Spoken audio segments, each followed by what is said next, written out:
911 emergency. A 911 call comes in reporting a residential house fire. Their flames are 30 feet in the air. It had a attached garage. We didn't see a vehicle, but we always prepare that there could be someone home. Chief Dan Mizak sends his team inside to put out the fire. And they're immediately overcome by black smoke, making everything almost invisible.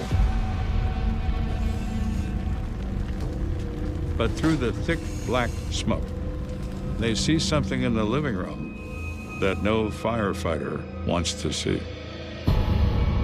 I could just see them bring a body out. Almost looks like a mannequin just being brought out. Paramedics come forward and try to resuscitate her, but she is in fact deceased. Nothing stood out about the fire. It seemed like an everyday run to us. But what it turned out to be in the end was definitely a twist and a turn. A lot of murderers are emotional when they take a life. Not him. He didn't feel anything because he's cold as ice. Somewhere is the guy who killed this woman. Let's find him and burn him to the ground. I spent my career closing murder cases. But I'm not the only one who answered the call.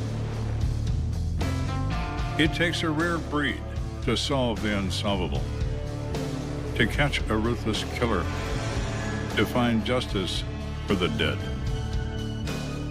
That's what it takes to be an American detective.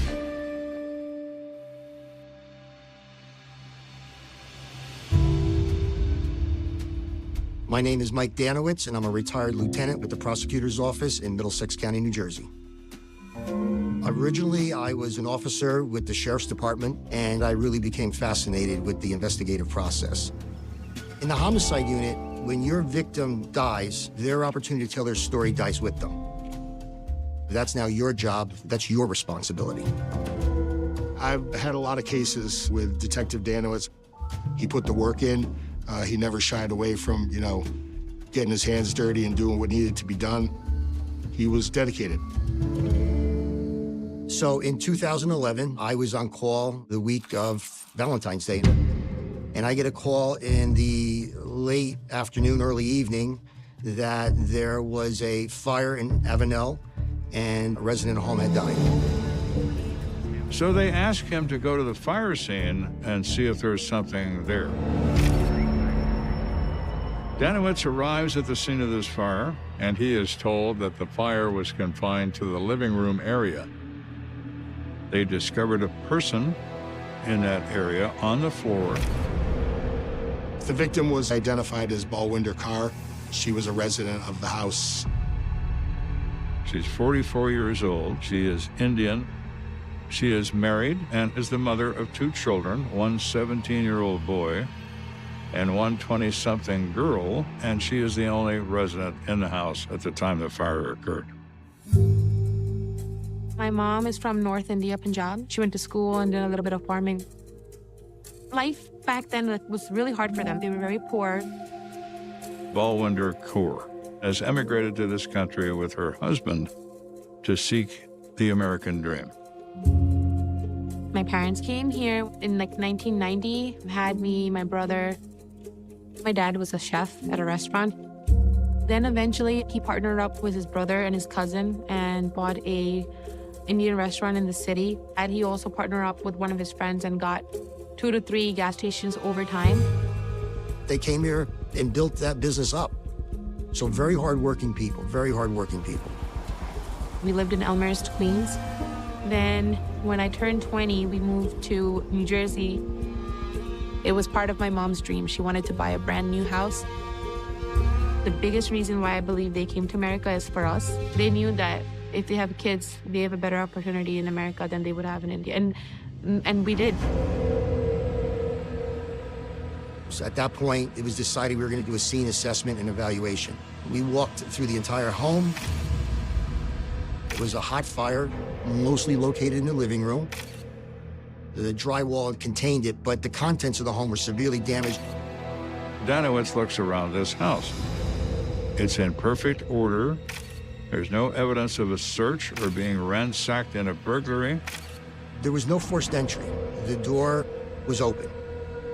There was no other windows or doors broken into. Could this be an accident? Of course. Is it one? Well, that's what we're here to find out. There was nothing just standing out that would have caused this fire. We had the state fire marshal come in with a canine, and there was no indication that there was any sort of accelerant used to start this fire. Danowitz has seen these scenes many times, and he feels that there's just something odd about this one. He can't put his finger on it. If it's an accident, that's one thing. If it's an arson, it's someone who knows what they're doing. Firefighters were describing to us how she was located. In the center of the living room, in close proximity to the front door. Why was this woman not able to get out of her living room? Did she, get disoriented in the smoke and not know where the front door was? None of it really quite made sense at that point. But when they analyze the floor, they find something that might explain what happened here. There was a distinct pattern on the floor that did not burn where the body had been found. It tells us the victim was there on the ground prior to the fire taking over the entire room. Why are you there before anybody ignites anything? Is this a murder? Danowitz is hopeful that the coroner is going to have an answer for him as to what this is.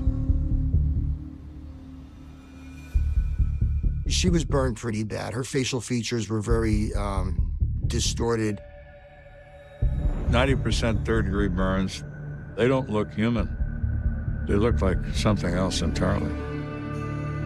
It is the nature of homicide investigation to see things that you can never unsee. And I truly wish I could unsee everything I've ever seen. When speaking with the medical examiner, we learned that Balwinder's hand had a surface scratch, and it opened up or gaped, as we would say, because her body was exposed to high heat. She had no soot in her nose, she had no soot in her lungs, so she was absolutely deceased before the fire was set.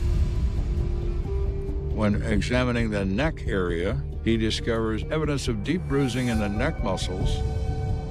But if you grip the neck with the intent of applying force, your thumb is in the front of the throat and 4 fingers are behind. Exactly where the bruises are in our victim. That's an indication of manual strangulation. I was like, are you kidding me? Whoever killed Balwinder set the contents of this home on fire in an effort to destroy her body and to put up the fake guise that this was an accident. She accidentally died in a house fire. Only a monster would do that. We're in a very quiet area, so to find something like this to happen in one of our fires was very shocking. The next question is, who would do such a thing? Who does this? At that point, it's go time.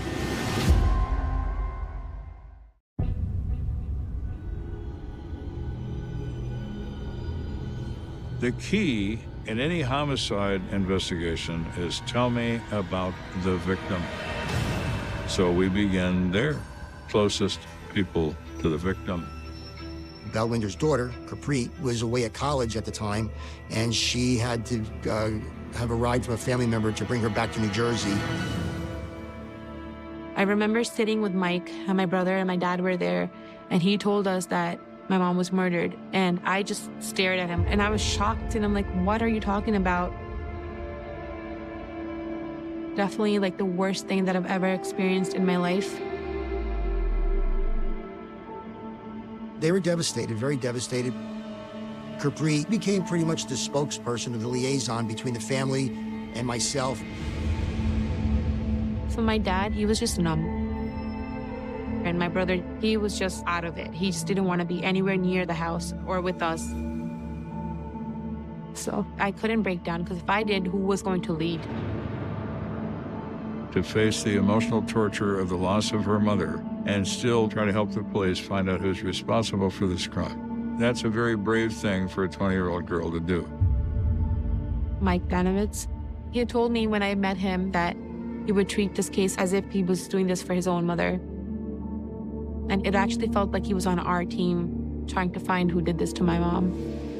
Those words motivate me. You made a promise to that family. I'm gonna do what I gotta do here. The big question was, who does she know that would want to do something like this to her? Everyone has the ability to take a human life. That includes your loving mother, your loving daughter.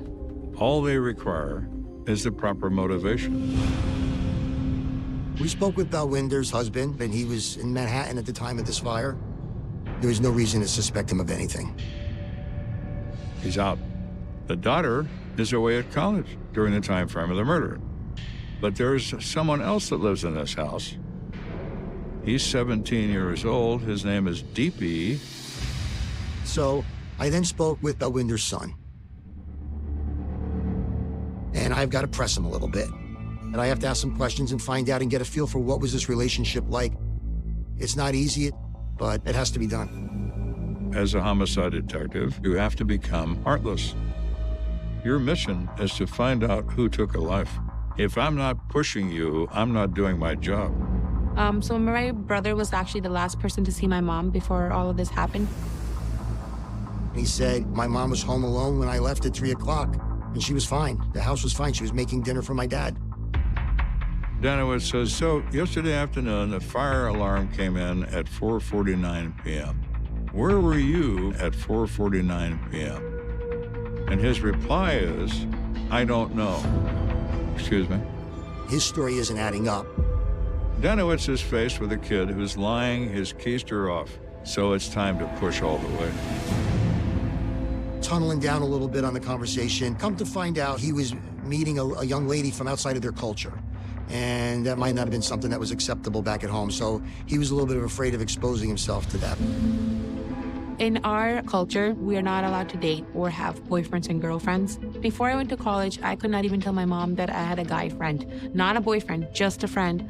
I couldn't tell her. So he has a terrific reason to lie. He said that he had left about 3 o'clock to go meet a girl from high school. We met with the young girl, and in fact, it checked out. So it's not DP, then who is it? I needed to determine, is there something missing from the home? Was there, a theft involved? I mean, this was a beautiful home, beautifully furnished, nice cars in the driveway. The 20-year-old daughter, Gurpreet, she volunteers to do the walkthrough with Danowitz. When we walked into our house, everything was just black, like there was soot all over. Even just talking about it, I remember the smell. It was just, I never want to smell that again. Danowitz asked her the question, does your mother always keep the door locked? Gurpreet says, absolutely. She was very skeptical about things. She wouldn't even open the door for a person she didn't know. That's a very important point that narrows the field of suspects dramatically if she willingly opened the door. She explained that, there really wasn't a lot kept in the home. And I asked her about jewelry. Did your mom keep jewelry in the house? Did she wear jewelry? And she said, well, my mom wore bangle bracelets. They were 22 karat gold. They came from India. They weren't that big or thick, so just like 2 skinny bracelets that she would wear on a normal day. At the time of the autopsy, the only thing that was listed on her was 1 earring that was recovered from her body. Those bangle bracelets were missing. Danowitz immediately thinks about the autopsy, saying there was a scratch on the hand. What if it was a scratch because the person pulled off those bracelets? Gurpreet explained to me there were a set of 6. So my next question to her was, okay, these 2 are missing. Where are the other 4? And she says, we keep them in a strong box with some other jewelry. I can get them for you. And she placed down 4 bangle bracelets. To the human eye, they all looked identical. And these were hand-etched in a design and very, very attractive, very pretty. So the first thing I wanted to do was photograph them. Now we have a lead. We have a lead on jewelry.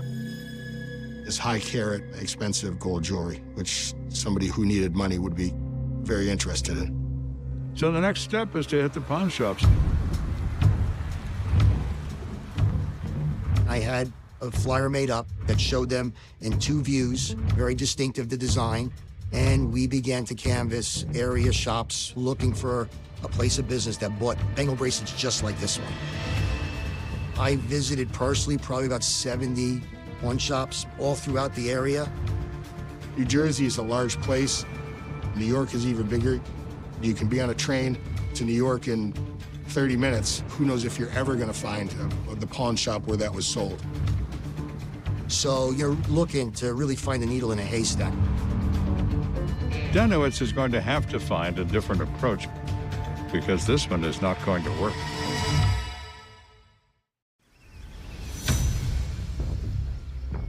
Again, the question kept coming back. Who would come to the door that Balwinder would feel comfortable enough to open the door for? We came to find out that there was a plumbing issue a few days earlier and that the builder had sent a repairman. So Danowitz finds that interesting because it's not uncommon for people who are workmen are also criminals. So we wanted to talk to that person because that was someone who probably, if she opened the door for once, she may be willing to do so again.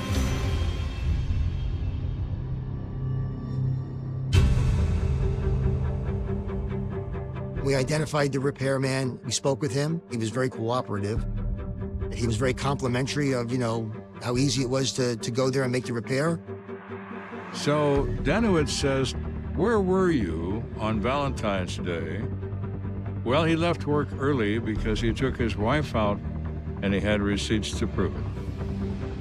We checked his story, did a little investigative work, and he had no involvement in anything. Unfortunately, once again, we're right back where we started.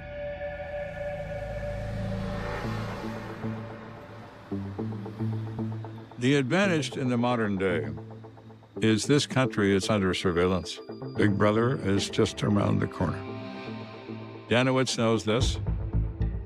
About 750 feet away from where this occurred, there were traffic cameras to catch red light violations. Was there someone moving extremely fast, trying to get out of the area? We had put in a request to get that footage. Didn't see anything unusual about it. Put it on the shelf and moved on. So at this point, I'm 8 days into this and I have nothing. Absolutely nothing. You feel the pressure because, the farther away you get on the timeline from an incident, the harder it gets. Mike was giving me updates. He went every direction that he could go, and I appreciated it. I've never brought anybody back from the dead.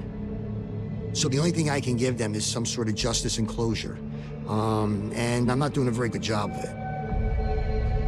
One thing after another fails to work. You've got to push through that. Danowitz knows that. There is no quit in him. That's why he's a good homicide detective. He doesn't know how to stop. Somewhere is the guy who killed this woman. Let's find him.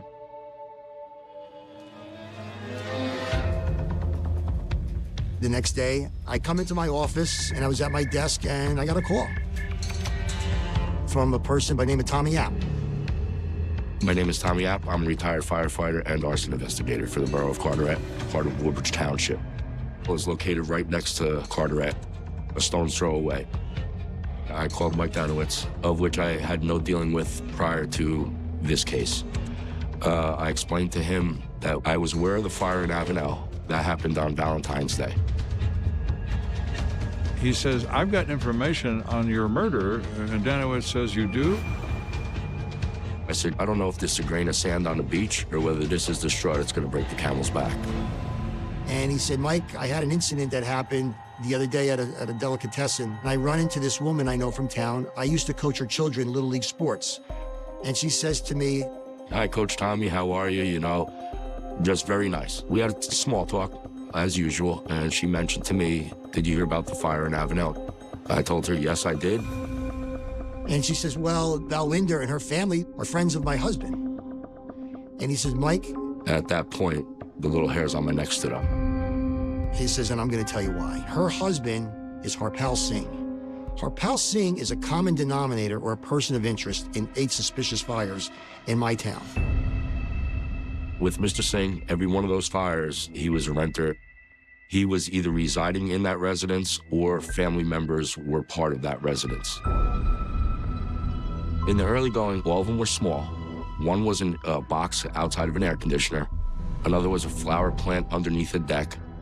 The 8th fire was the big one. It pretty much destroyed the whole house and the 2 cars that were in the driveway. I did coach both of his sons with baseball. We had a good personal relationship. I was not looking at him as a suspect. I was looking at him more as a victim. And I said to him, I says, who do you owe money to? You know, who'd you piss off? Whatever it was, he clammed up. That's where I realized he was the suspect. He was no longer the victim. The average person might experience a fire event once in a lifetime. If you are involved in 8 fire incidents, you're either lemony snicket, suffering an unfortunate series of events, or you are one dangerous individual. He says, Mike, this guy's a firebug. He's got something to do with these fires. There was no file against the insurance company, so there's no benefit to him. What is his motivation? Mr. Singh was not charged with anything. I had him in the church, but I just could not put him in the first pew with the evidence that I had. So Harpal Singh potentially knows the victim and is linked possibly to 8 arson fires. 2 and 2 still adds up to 4. Was Balwinder Core fire number 9?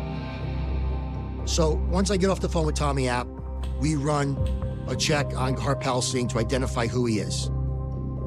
Harpal earns a simple and humble living as a truck driver. He just seemed to be one of those down on his luck kind of guys who, you know, was scraping the bottom of the barrel. So I wanted to find out from the family if what Tommy's information checks out. I met with Capri and her brother. I said, Capri, do you know someone by the name of Harpal Singh? And she said to me, yes. He's a friend of our uncle.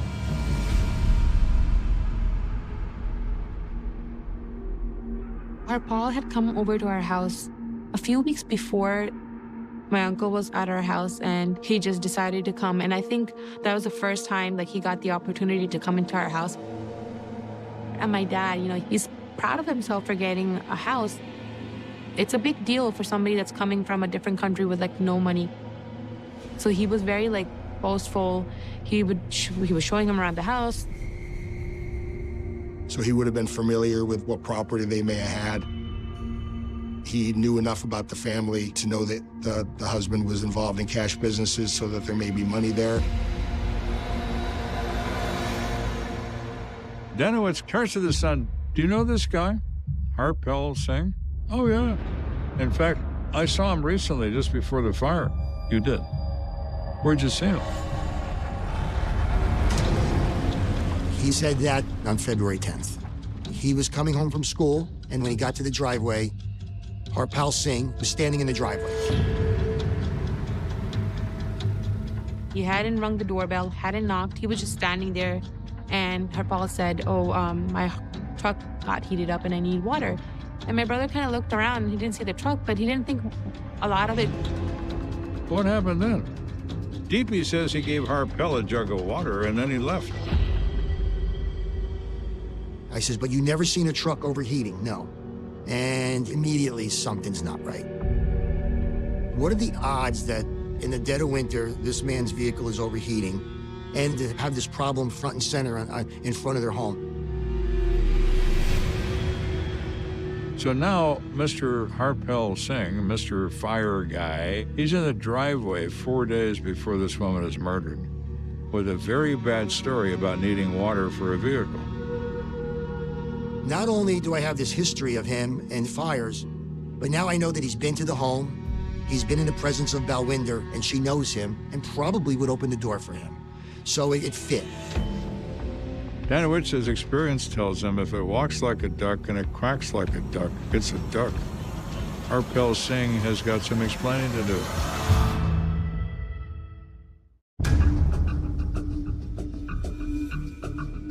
So now Danowitz has his hands on a family acquaintance who has a tendency to be in a scene of fires, to the tune of 8 of them. Has he been involved in number 9? I touched base with my sergeant, and we went to go pay Harpel a visit. We came to the door. I said, "Hi, Mr. Singh. I'm doing an investigation about a fire that occurred. I understand that you're acquainted with the family." It's in the interest of Danowitz to make Harpel believe. This is just a low-ebb interview. I'm interviewing all the people that knew the family. I asked him just the basic stuff. How did you come to know the family? How long have you been acquainted with them? And then eventually, when was the last time you were there? And his response was like 2 or 3 days before. And I stopped there to get water for the truck. He seemed pretty matter of fact. Didn't seem nervous. He appeared to be cooperative, you know. Didn't look like he was trying to hide anything. So Danowitz asked Harpel what he was doing on Valentine's Day the 14th. He said he was at work. And I said, "Okay, walk me through your day." I got up, I took my kids to school, I go to work. After work, I went to Keyport, New Jersey. Keyport is located about 22 miles from where this house fire was. Harpel Singh is an over-the-road truck driver. He says he bought a tractor-trailer from a dealer in Keyport, New Jersey, and he owes him money on it. So he had gone out there to make a payment and then went straight home. And then he started to mention to me, "Listen, my children, my boys are getting out of school." I said, "Okay, Harpel, give me a minute." And I grabbed the sergeant. I said, "Listen, do me a favor, go outside, take a bunch of pictures of that van before he gets in it and leaves." It's a white van, and it had a painted sign on the side of the van, but he just covered it up with silver duct tape. We got the pictures, and Harpel, "Listen, we may be in touch with you down the road. If I need you, I can call you." "Yes." And he left. In the meantime, the sergeant calls Harpel's employer and gets the timesheets for the week of Valentine's Day. And lo and behold, those timesheets indicate that Harpel Singh is off. He didn't work on Valentine's Day. So I've been lied to for sure. I love liars deeply. People lie for a reason. Particularly when there's somebody dead nearby, they tend to lie a lot.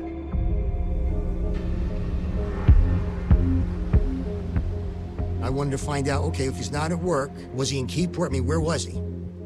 So he had provided us the information of who he bought the truck from. Danowitz drives to where this used truck dealership is. He says, "You have a customer named Harpel Singh." When I said that, immediately, yes, I know him. I sold him a tractor trailer. He gave me a deposit of so much money.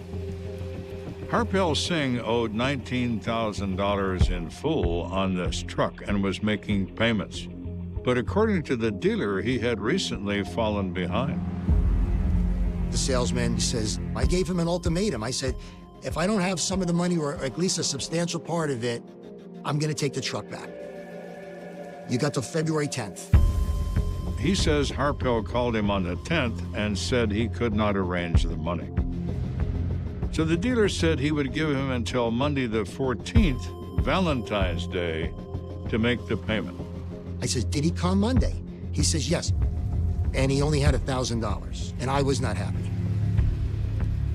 He had significantly less money than he had indicated he was going to bring, and he appeared to be drunk at the time. Danowitz is now looking at the dates, the 10th and the 14th of February. Well, that's very odd. The 10th was the day that Harpel Singh was in the driveway at the house when the son came home from school, and the 14th was the day of the murder. And the bell went off in my head. He needs money, and Valwinder and her family had some. It certainly fits the scenario. Now, there is somewhat of a motive here. For the first time in almost 2 weeks, I'm finally getting somewhere. The stars are lining up now.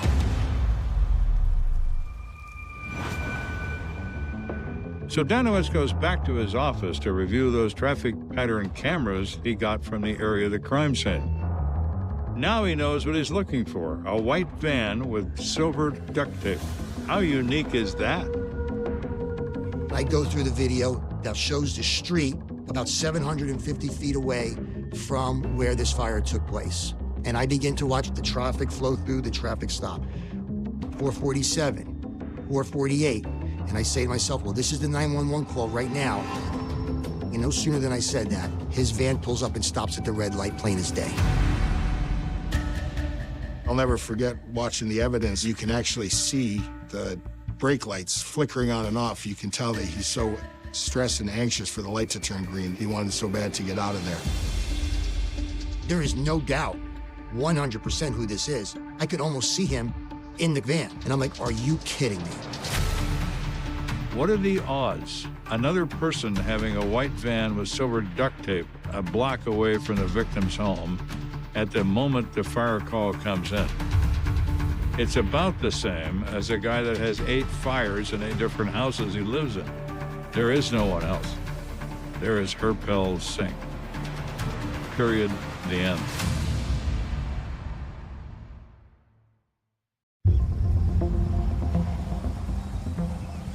When a case starts to roll, it is euphoric.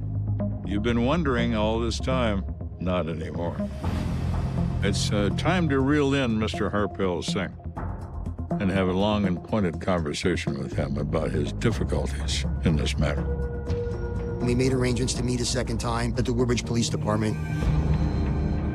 He wasn't resisting. He was like, okay. And he even called us sir. So we sit down with him and say, Harpel, there's been some developments, and, you know, I don't think you were truthful with us. We called where you work. They said you didn't work on Valentine's Day. Harpel's immediate answer is, well, he's got the dates wrong. I mean, I was working that day. So I said, listen, let me finish. We have pictures of your van. I actually got out a computer, laptop. I showed him the video. Detective Dano has pointed out to him, well, look, that's clearly your van. He basically would just respond, well, why do I have to be there? I said, what does that even mean? He says, you're telling me I was there. I says, I am telling you there because I saw it with my own 2 eyes. You know what I know. And we went round and around for the longest time over this. He has an answer for everything that Danovich hits him with. None of it, of course, makes any sense because he's making it up as he goes along. Harpel Singh did have an arrogance about him. I think he thought that he was the smartest person in the room, and in that case, clearly he wasn't. He never cooperated with us. It was deception and a blank, blind stare. And it was like, all right, let's call it a day. And I said, Harpel, listen, we're probably going to talk again. He was like, okay, yes, whatever you need, sir. Same thing. And he left. At that point, I want to charge this guy, but we need something linking him to the scene. We got to put him there. We need something more. So now I have enough probable cause to get a warrant for his cell phone records. And I find out through that he, in fact, was at the area of the fire at the time.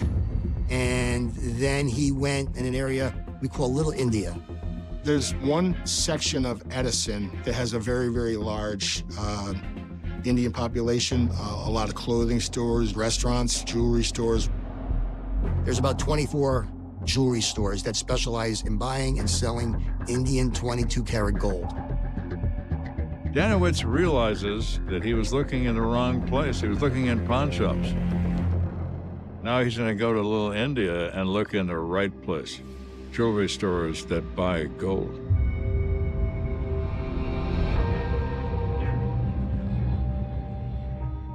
We went to every store, myself and a bunch of detectives with that flyer, and I get a call from a Woodbridge detective. He says, I think we got something up here at one of these jewelry stores.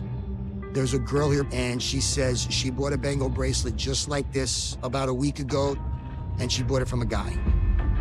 By the time I had gotten there, the owner had showed up, had found the transaction receipts.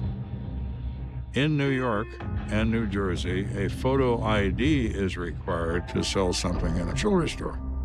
So out comes the sales record, a copy of that ID, and it's none other than our hero, Harpel Singh.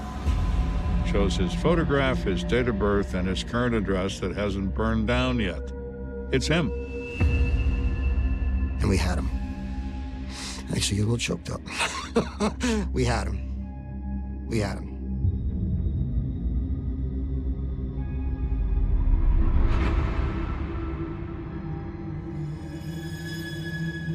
When he was arrested, Danowitz's attempt to interview, of course, he lawyered up. That's good, Harpel. You're probably going to need one of those. You might even need two of them. Mike called me and he told me that he had arrested Harpel, and I think we were just surprised, not even shocked, like really surprised, because we weren't thinking it was him at all. Only Harpel Singh knows what prompted his attack on Balwinder Kaur, but we have an idea. Harpel had bought a truck, a cab, for an 18-wheeler on credit, and he had money due, and he didn't have the money to make the payment. The opinion of the arson investigators was only an opinion, not provable. He was experimenting on how to start fires and have it not look like an arson. The first 7 fires, in their opinion, were experimental. Prior to the 8th fire, he supposedly took out a life insurance policy on his wife and his 2 sons. I think the end goal was to kill his 2 sons and his wife for money. That whole plan, if it was such a plan, didn't work. He was never charged with that crime, nor was he charged in relation to the 8 fires. But the facts certainly make you wonder. So he comes up with another plan. He remembers Balwinder's family being so successful. He was under the impression that these people had money and maybe had, the answer to his problems within their home. It's pretty obvious this was supposed to occur on February 10th. Our pal shows up in that driveway, and unbeknownst to him, bad timing, Balwinder's son arrives from school, and now he is left on a short notice to come up with why he's there. And the best he can do is this story of the overheating truck. Nothing's wrong with the van. Something is deeply wrong with Mr. Singh. He had an extension until Monday, which was Valentine's Day, for the money, which he could not arrange on the 10th. He was going to make sure this time that that didn't happen again.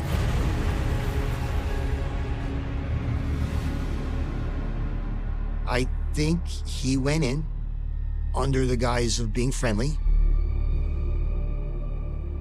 And I think at some point he grabbed Balwinder and said, "Where do you keep your money?" And I don't think she had anything to give him. A lot of people that own gas stations, they have money at home. But my dad didn't have it because he wasn't really involved in the gas stations. It was his partner. He was more into the restaurants, but this is something I think Harpel didn't know. He tries to strangle the information out of her, and it doesn't happen. Now it's time to panic. He rips the gold bracelets off her wrist, scratching the back of her hand in the process, then quickly thinks about how to cover his tracks. Fire is his thing, and that's how he was gonna erase his footsteps. He was gonna burn the house down, and everybody was supposed to think that Balwinder died in a tragic fire. And then he goes up to what we call Little India to try to sell the gold bracelets. He basically then left Little India with whatever he had and went to make a minimal payment as to what he owed on this tractor trailer to the salesman. I mean, how could this guy do this? This was a guy that I knew personally. I considered him a friend. I realized he was a wolf in sheep's clothing. Harpel Singh is charged with first-degree murder. He was charged with aggravated arson. He was charged with theft, and he was charged with hindering his own apprehension. Harpel Singh stood before a jury trial, and after a very good presentation of our case, the jury found him guilty on all counts and convicted him. Harpel Singh was sentenced to life in prison in the state of New Jersey, where he remains to this day. Some of my families wanted the death penalty for him. I don't. I want him to be in jail for the rest of his life, so he lives that life. When all was said and done, Capri wrote me a letter on behalf of her family, and just very, very, kind words. Mike was very, very diligent. He told me he was going to find who did this to my mom, and he did what he promised. I'm glad that we were able to get her some justice. I think the hardest part of this whole thing for me was when we cremated her. Because that's it. She was gone afterwards. My mom would be very proud of where I am right now. I'm earning good money. I have a house that's like nice. You know, my husband's great. My in-laws are wonderful. Like, she's never gonna see that life for me. And I hate that. Most importantly, my daughter's never gonna know who her grandmother was. Like, she's just gonna see pictures and that's it. Balwinder Kaur was a victim of her own success. There was no way for Balwinder Kaur to know that this individual would do her harm. Bad things happen to nice people. The saddest thing about my work, all of my years of it, was that fact. On the next American Detective. There was so much blood in that bed that you couldn't make out whose blood was whose. There's been a murder. It made the hair on my neck stand up. This is beyond the pale. He doesn't want to just kill him. He wants to erase him. Human beings are strange creatures. They seek meaning in the shadows, hoping to build a sanctuary away from the noise of the world, only to find that the darkness they were fleeing has followed them right to the doorstep. They make decisions that defy logic, driven by desperation, chemical imbalances, or the crushing weight of their own history. I have seen many cases, but the story of the Jameson family remains one that sticks to your ribs. It is a puzzle where the pieces do not just fail to fit. They seem to have been crafted for an entirely different game. My, you have to be kidding me. A family drives up to a mountain in a remote corner of Oklahoma, intent on a fresh start, leaving their life behind in a pickup truck that acts more like a tomb than a vehicle. When the authorities finally find that truck, the keys are still in ignition, but the doors are locked. A dog is inside, barely clinging to life, starving and abandoned. There is money under the seat, $32,000 in cash, and IDs left behind as if they were nothing more than discarded trash. And then there's that letter. A 7-page manifesto from a wife to a husband, filled with talk of demons, satanic Bibles, and attempted murder. It is a portrait of a marriage rotting from the inside out, a volatile cocktail of untreated mental illness, addiction, and fear. I tell you, when you look at the evidence, you are forced to look at the people. Sherilyn Jameson, a woman grappling with bipolar disorder and depression, losing the custody of a child, spiraling into a world where she painted warnings about black cats and witches on a shipping container. Bobby Jameson, a man who saw his father as a mafia threat and sought out special bullets to kill spirits. Were they truly in the throes of a supernatural delusion, or were they simply two broken people drowning in a sea of their own making? The surveillance footage from that morning is the ultimate tease. They move back and forth to that truck for 30 minutes, aimless, spectral, haunting. The public calls it a trance.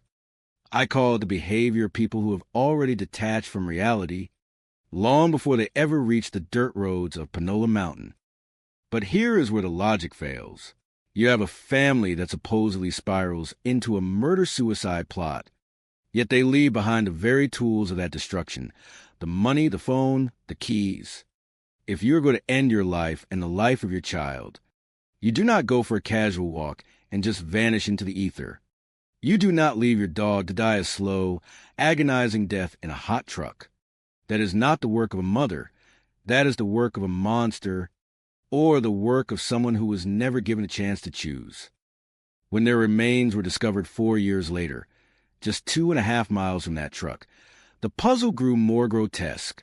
The terrain is brutal. It is not a place where a man with a chronic back injury and a 6-year-old child simply wander off to die. The physics do not work. It is an impossible hike for them under those conditions.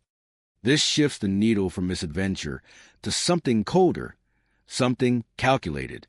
This is not a suicide. This is a crime scene that the wilderness has spent 4 years trying to digest. Then you have the characters in the periphery, a realtor who gave them coordinates, a neighbor named Dan Clemens who talked to him for hours and turns out to have a past that reeks of violence and a plea deal for manslaughter. Is it a coincidence? In my line of work, I stopped believing in coincidences a long time ago. People keep secrets. They keep them in the mountains. They keep them in the hollows. And they keep them in the silence that follows a tragedy.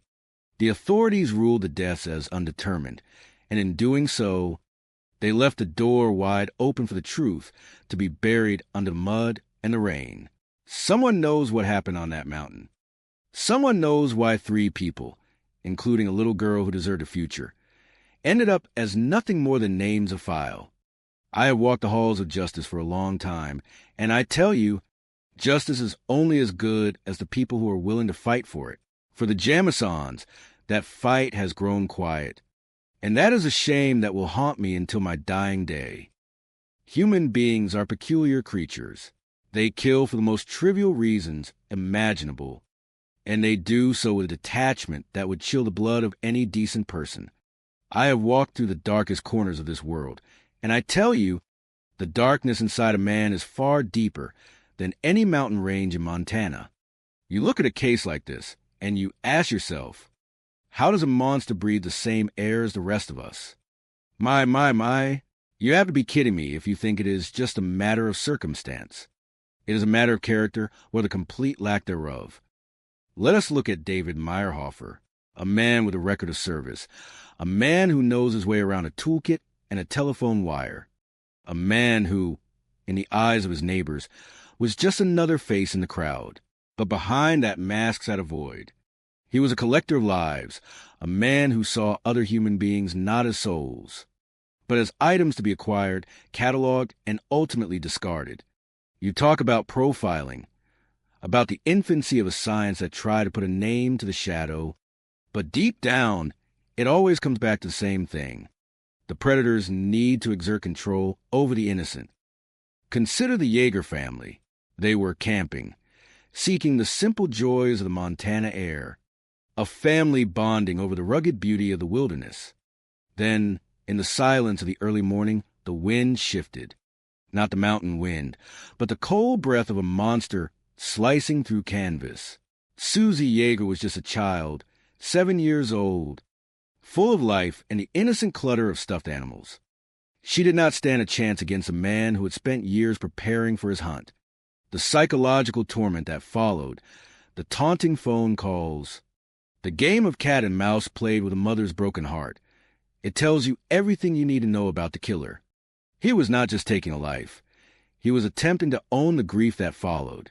It is a coward's way of feeling powerful. Then there's the internal landscape of the victim.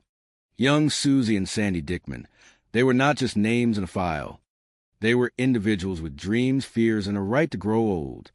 When you look at the evidence, the discarded belongings, the systematic erasure of their humanity through acts that I will not dignify by describing, you see the profound contrast between their light and the killer's darkness.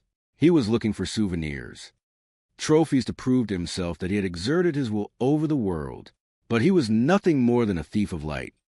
I look at the investigation, and I see the frustration that comes when the system is not yet built to handle a wolf in sheep's clothing. They had the polygraphs, the so-called objective science. But science is only as good as the understanding of the person behind it. A psychopath can pass a test because he does not feel the weight of his own sins.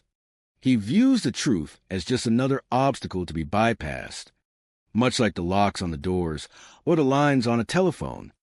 When they finally found that freezer, packed away like common meat, it was a visceral reminder of how cold, how calculated, and how utterly empty this man was. He was not a complicated enigma. He was a hollow man filling his void with the lives of others. It is a tragedy that ends in a quiet cell, a final act of cowardice that denied the world the answers it deserved. Did he have other victims?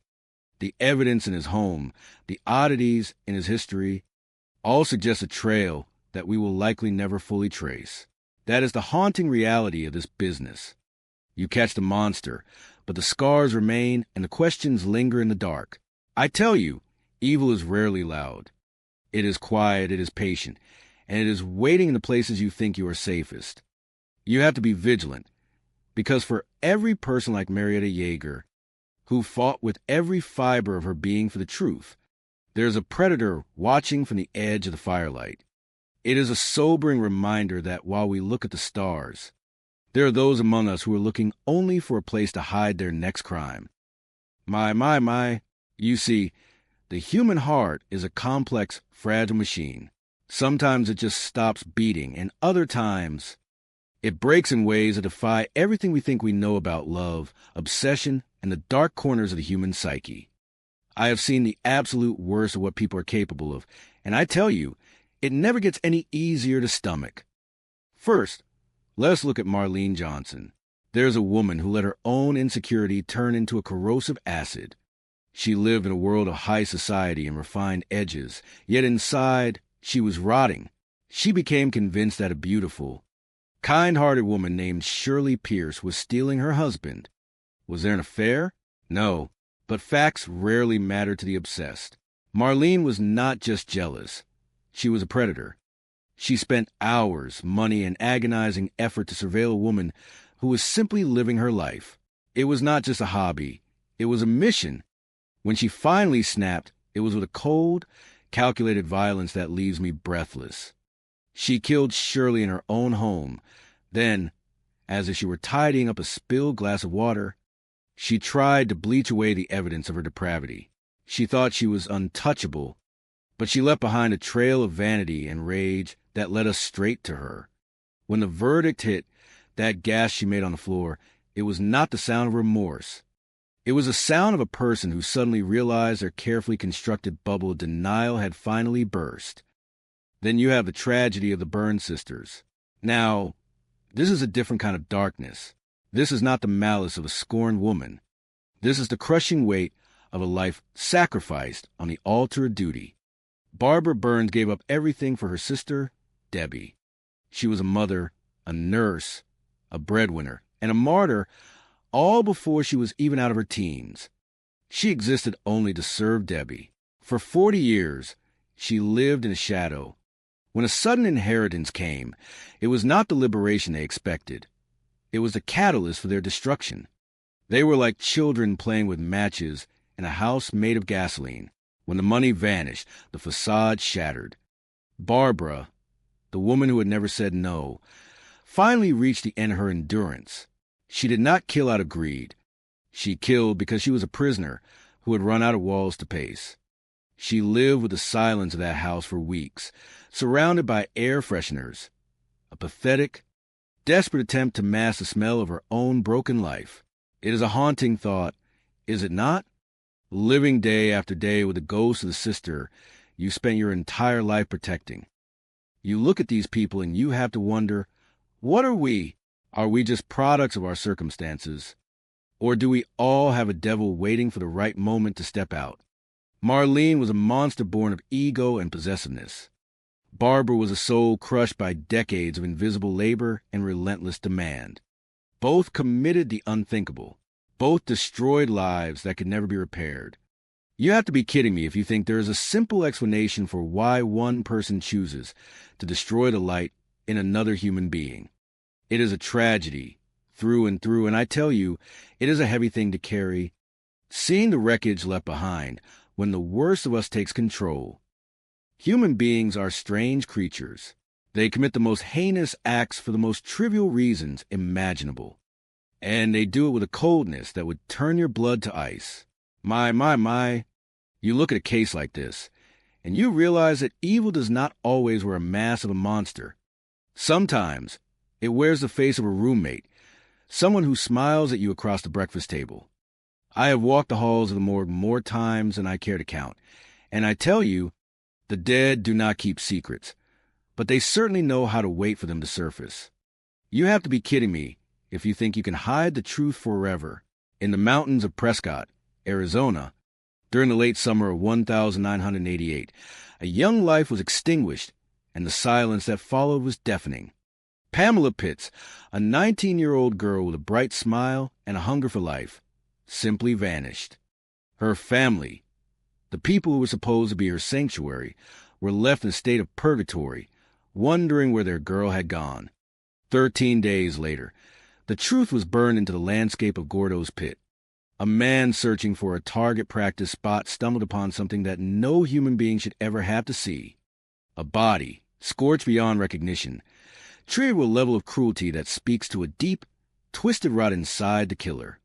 When the medical examiner looked at what remained, he saw the work of a monster. Heat-killed fly larvae told the story of a life stolen, a body discarded, and an attempt to erase her existence with fire. People think they can hide their sins in the flames. But fire only leaves scars that investigators like us spend decades trying to read.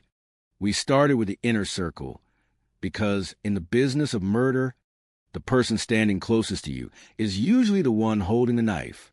Shelley Norgard, the roommate, a girl with a history of displacement, of abandonment, of looking for a family she could not find. There was a friction there, a tension born of unpaid rent and unspoken resentment. Shelley was a girl who talked about how to dispose of a body, who spoke of fire and mine shafts as if they were household chores. The arrogance of the guilty is a predictable trait.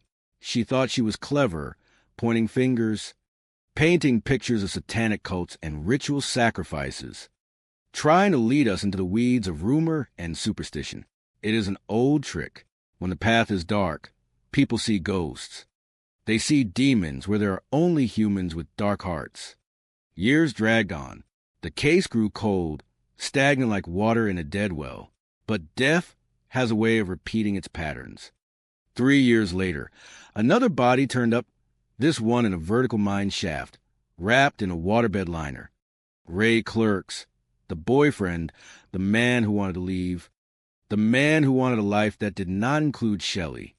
The evidence finally caught up to her, a single fingerprint on a flashlight, a trunk that reeked of a violent end. She pled guilty.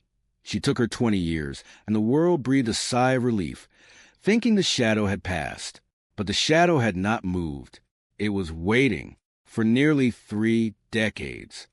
Pam's family lived in a hollow space left by a justice that had been only half served. It was not until 2017 that a relentless detective, listening to 97 recorded jailhouse calls, heard the one thing that broke the seal. A silence, a pregnant, guilty silence when her father asked what really happened. That was the moment. That was the crack in the armor. When we finally brought her in, looking at her, you saw that look of defiant resignation. She had walked through life leaving a trail of bodies, convinced that she could curate her own reality, that she could talk her way out of the grave she had dug for others.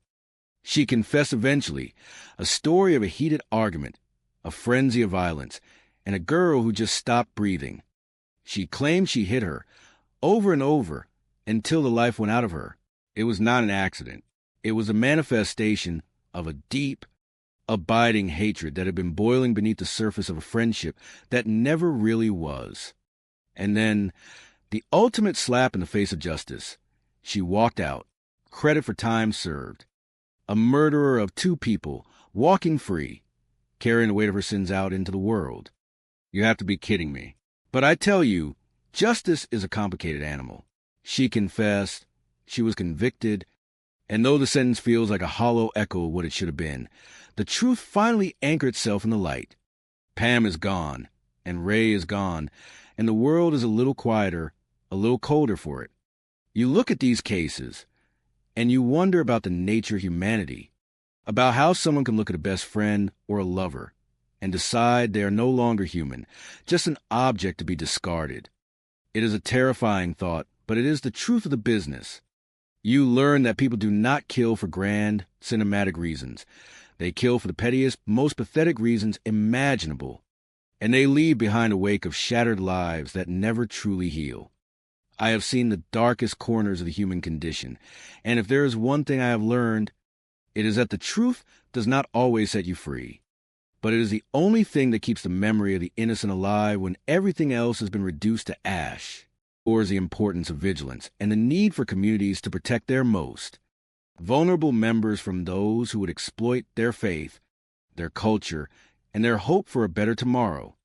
The resilience of the family and the persistence of the investigators stand as a testament to the fact that, even in the darkest of circumstances, the truth will eventually come to light. the discovery of the elderly couple Long Nguyen and Hong Lee in their apartment in Arlington, Texas, on the 10th of June 2012, remains a somber chapter in the history of the local community. For the seasoned investigators who arrived at the scene, the site was not merely a crime, but a profound violation of the trust and safety that defines a home.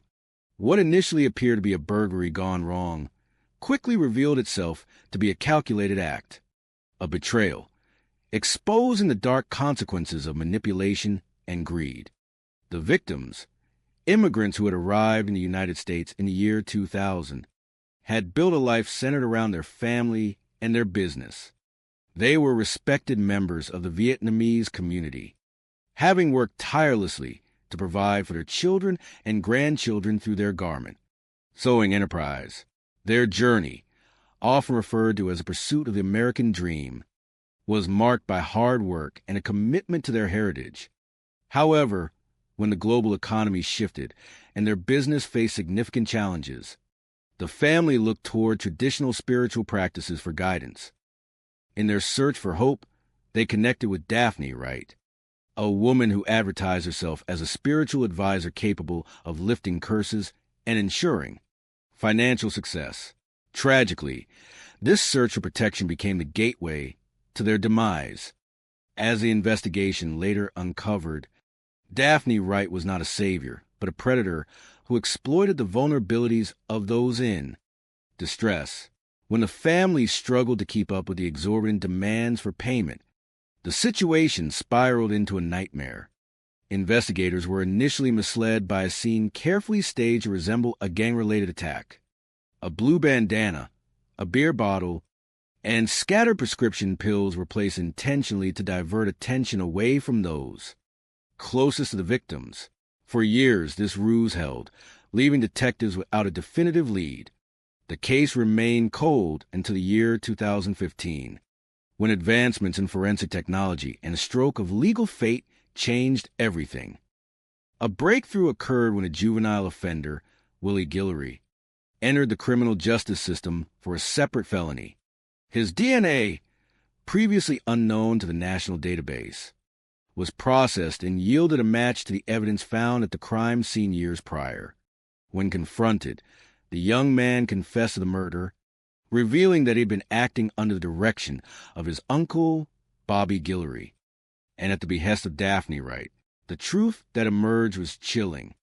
The plan, orchestrated by Daphne Wright, was a murder-for-hire scheme designed to collect on substantial life insurance policies. The son-in-law, Chow Tran, was revealed to be a participant in this scheme, having provided the key to the residence and, according to testimony, having been complicit in the belief that the death of his in-laws would solve their mounting financial debts. The legal proceedings that followed brought a measure of accountability. In September of the year 2019, a jury convicted Daphne Wright of capital murder, sentencing her to life in prison without the possibility of parole. Yet, the resolution of the case left behind lingering questions and a sense of incomplete justice for many. While the mastermind was removed from society, the involvement of other family members in this betrayal remains a source of pain and reflection for the community. The tragedy serves as a solemn reminder of the importance of vigilance and the dangers of placing blind faith in those who prey on fear and superstition. It is a story that emphasizes the necessity of protecting the most vulnerable among us and upholding the sanctity of life above all material gain. The legacy of Long Nguyen and Hong Lee is one of resilience and hard work, a narrative that stands in stark contrast to the darkness that ultimately ended their lives. Their memory continues to be honored by those who remember them as the hard-working, generous people they truly were, far removed from the circumstances of their tragic final hours. In the quiet suburbs of Arlington, Texas, a tragedy unfolded that would challenge the resilience of an immigrant family and the professional limits of seasoned law enforcement. On the morning of June 10, 2012, the lives of Long Nguyen and Hong Lee, an elderly couple who had sought the promise of a new beginning in the United States, were cut short in a manner that defied the safety and peace of their adopted home. What began as a welfare check requested by their son-in-law, Chow Tran, rapidly transformed into a complex murder investigation that unmasked the dark intersection of superstition, financial desperation, and calculated betrayal. When the first responding officers entered the residence, they were met with a scene that appeared, at first glance, to be the aftermath of a robbery gone wrong. The apartment was in disarray, and there were staged indicators intended to suggest the involvement of local gangs. A blue bandana tied around a beer bottle and discarded drug paraphernalia seemed designed to lead investigators toward a predictable and cold conclusion. However, for veteran detectives who had spent decades in homicide units, the crime scene did not ring true. The violence inflicted upon the couple was too intimate, the staging too deliberate, and the brutality too precise for a casual crime of opportunity. As the investigation deepened, authorities peered into the history of the victims. Long Nguyen and Hong Lee had arrived from Vietnam with the hope of building a legacy for their children and grandchildren through a commercial sewing business. They were pillars of their local community, known for their kindness and their deep respect for tradition. Yet, as their business faced the economic headwinds of 2011, their pursuit of the American dream began to falter. In a state of profound stress and believing their struggles were rooted in a spiritual imbalance, they sought the guidance of a spiritual advisor from Houston named Daphne Wright. The couple, firm in their faith, believed that this advisor possessed the power to lift curses and restore their fortunes. What they did not realize was that they were walking into a financial and psychological trap. Over the course of their association, the couple poured their resources into this relationship, accumulating a staggering debt that reportedly reached between $250,000 and $280,000. Instead of finding the protection they sought, they had become the primary assets in a predatory scheme. For 3 years, the case remained cold, agonizingly unresolved for the grieving family. The breakthrough finally arrived in 2015, thanks to the precision of modern forensic science. A DNA sample recovered from a marijuana cigarette at the crime scene, evidence that had been processed but lacked a match in the national database at the time, suddenly aligned with an individual who had recently become a felon.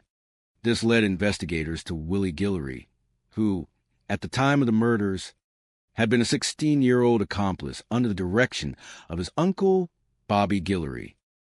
Under interrogation, the veil of mystery surrounding the murder dissolved. The Guillorys confessed that the act was not a random robbery, but a contract killing orchestrated by Daphne Wright. The motive was as chilling as it was simple: the pursuit of the couple's life insurance policies, which were valued at approximately $1 million.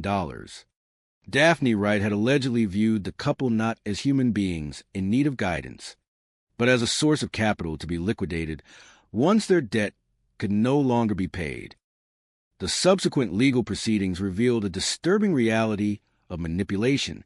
The mastermind had utilized her influence to coerce the family, preying on their cultural values and their fear of the unknown, while the son-in-law, Chow Tran, testified that he had been under the total control of the advisor. The legal system focused on the culpability of those who had carried out the violence. In September 2019, Daphne Wright was convicted of capital murder and sentenced to life in prison without the possibility of parole. The aftermath of this case serves as a somber reflection on the dangers of predatory exploitation. It is a story that highlights the vulnerability of those who, in their darkest moments, place their trust in the wrong hands. While the judicial system reached a conclusion, the loss of Long Nguyen and Hong Lee remains a profound scar on the community they helped build. Their story stands as a reminder of the fragility of life and the vital necessity of protecting the most vulnerable among us from the shadows of greed and malice.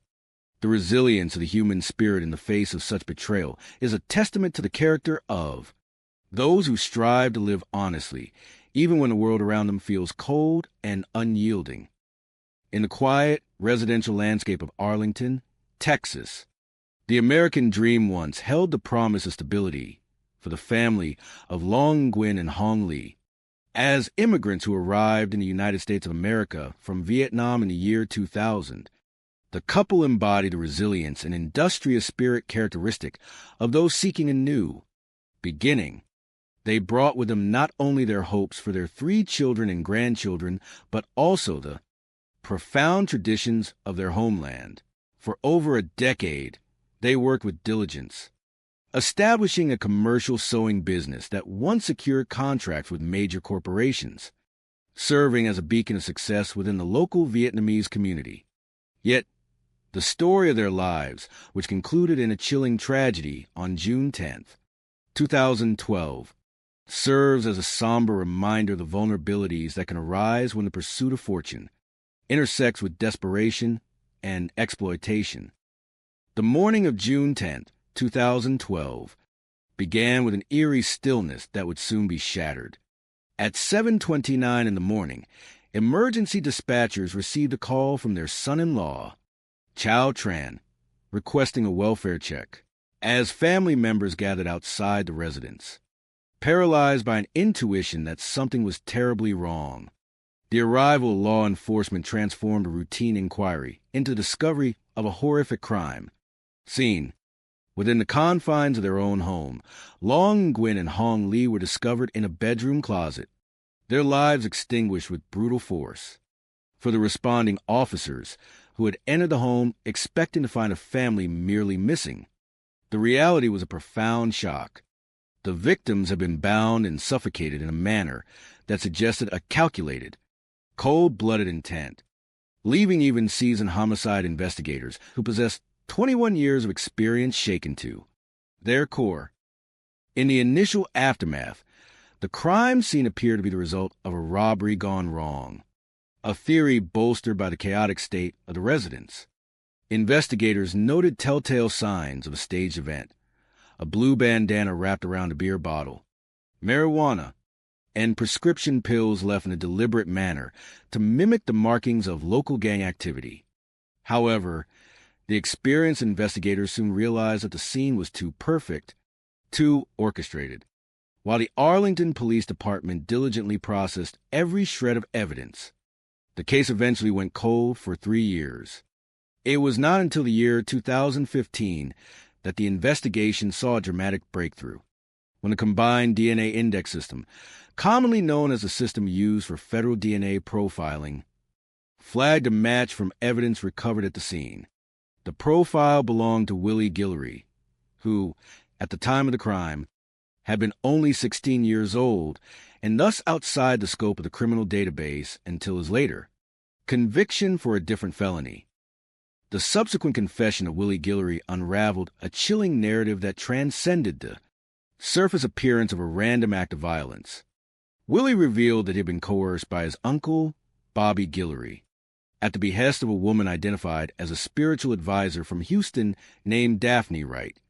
In the Vietnamese immigrant community, the invocation of spiritual advisors during times of profound stress, such as when facing bankruptcy or family strife, is a practice rooted in deep cultural history. Long and Hong had turned to Daphne Wright in the hope that she could lift the curses they believed were responsible for their declining business fortune. Instead of finding sanctuary, they became ensnared in a web of financial exploitation. It emerged that the family had poured an estimated $250,000 to $280,000 into rituals. When the funds dried up and the debts mounted, the pursuit of spiritual relief turned into a predatory scheme. The investigation revealed that Daphne Wright, acting with a cold, calculated greed, had orchestrated the murder to claim the insurance policies of the couple, effectively treating their lives as a commodity to settle their mounting financial obligations. The testimony further implicated the son-in-law, Chow Tran, whose role in providing the keys to the apartment and his subsequent immunity deal remains a source of moral complexity and lingering pain for those seeking true justice. During the trial in the year 2019, the courtroom was forced to confront the dark reality of a murder-for-hire plot masked by the guise of mysticism. Daphne Wright was convicted of capital murder and sentenced to life in prison without the possibility of parole. This tragedy serves as a poignant reflection on the importance of community solidarity and the dangers of isolation. For the victims, their lives were defined by hard work, familial love, and a profound respect for their heritage. While the legal proceedings have concluded for the primary conspirator, the memory of Long, Nguyen, and Hong Lee remains a testament to the endurance of the human spirit. Their story is a sobering warning against the predatory forces that prey upon the vulnerable, reminding society of the necessity to foster an environment where tradition and faith are protected from the shadows of exploitation.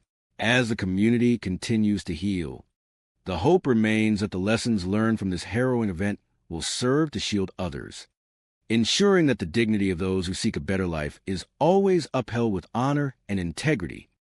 The city of Arlington in Texas is home to a vibrant tapestry of cultures where immigrant families have long sought to plant roots and cultivate the American dream through hard work and unity.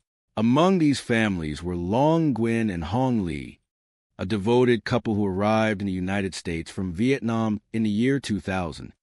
They arrived with a vision of creating a prosperous legacy for their children and grandchildren, settling into the community with an ethic of resilience and a commitment to their time-honored traditions. For over a decade, they labored in the commercial sewing industry, building a business that served as the cornerstone of their family life. However, in the year 2011, the family faced a string of financial misfortunes that tested their resolve. Facing the loss of major contracts and the pressures of a failing business, the family turned to a practice rooted in their heritage. Seeking guidance and spiritual protection, they searched for a spiritual advisor, eventually connecting with a woman named Daphne Wright, based in Houston. What began as a desperate search for hope soon spiraled into a nightmare of exploitation. The family became caught in a web of fear, believing they were being cursed and coerced into pouring their finances into the rituals prescribed by the advisor, accumulating a debt estimated between $250,000 and $280,000. The tragedy reached a breaking point on the morning of June 10, 2012. After failing to reach his in-laws, their son-in-law, Chow Tran, sent his son to their apartment, where the family grew increasingly alarmed by the sight of an open window and signs of disarray. When police arrived at the residence to conduct a welfare check, they discovered a scene of profound sorrow. Long Nguyen and Hong Lee were found in a bedroom closet, their lives taken in an act of senseless violence. Initial assessments by investigators suggested a robbery gone wrong or an act of gang violence, given the presence of items such as a blue bandana and a marijuana cigarette at the scene. Yet, veteran detectives remained skeptical. The level of staging was too precise, the crime too personal. Over the next 3 years, the investigation into this double homicide became a cold case, frustrating law enforcement and devastating the family. The turning point arrived in the year 2015 when new forensic technology and the arrest of a suspect in an unrelated case provided a breakthrough. Willie Guillory, who had been a minor at the time of the murders, had his DNA entered into the national database following a felony conviction for stealing a horse. This crucial match linked him to the scene of the crime. Under questioning, Guillory confessed and revealed the chilling reality that the crime was not a random act of violence, but a contract killing orchestrated by Daphne Wright. The investigation revealed that Daphne Wright, acting as a spiritual predator, had manipulated the family into a cycle of debt and desperation. She had hired Willie and his uncle, Bobby Guillory, to carry out the murders, providing them with a key to the apartment. The scheme was designed to appear as if carried out by street gangs, a deliberate deception to mask the cold greed of the mastermind. As authorities peeled back the layers of the operation, they discovered ledgers documenting exorbitant fees for spiritual services, painting a picture of a calculated predator who preyed upon the vulnerability and faith of others. The trial that followed in the year 2019 brought a measure of justice, though the scars remain for the community. Daphne Wright was convicted of capital murder and sentenced to life in prison without the possibility of parole, while the legal process held the perpetrators accountable. The case left an indelible mark on the Arlington community. It serves as a somber reminder of the importance of vigilance and the strength of the community in the face of those who seek to exploit the innocent. The story of Long Nguyen and Hong Lee is not defined by the tragedy of their final moments, but by the life they lived, the legacy they built, and the enduring resilience of family that continues to stand together, honoring their memory through the steady march of time. The morning of June 10, 2012, began with a chilling realization in Arlington, Texas, that would forever alter the lives of a close-knit immigrant family, when a son-in-law, concerned for his elderly in-laws, requested a welfare check. He could not have anticipated the horrific scene awaiting law enforcement. What began as an attempt to reconnect with Long Nguyen and Hong Lee, a devoted couple who had built a life for themselves in the United States, concluded in a discovery that would haunt seasoned homicide investigators for decades. The tragedy that unfolded within the confines of their apartment was not merely a crime of opportunity. It was a culmination of a sinister exploitation of hope and a profound betrayal that tore through the heart of a peaceful community. Long Nguyen and Hong Lee had arrived in the United States from Vietnam in the year 2000 with a dream that is shared by many who traverse the globe in search of a new beginning. They brought with them the warmth of their culture, the strength of their family bonds, and a persistent work ethic that saw them establish a commercial sewing business in Texas. For years, they thrived, securing contracts with major companies and creating a legacy for their children and grandchildren. However, as the second decade of the 21st century approached, the family faced the unpredictable turbulence of the modern economy. Their business began to falter, their lucrative contracts dwindled, and the weight of financial uncertainty began to press upon them.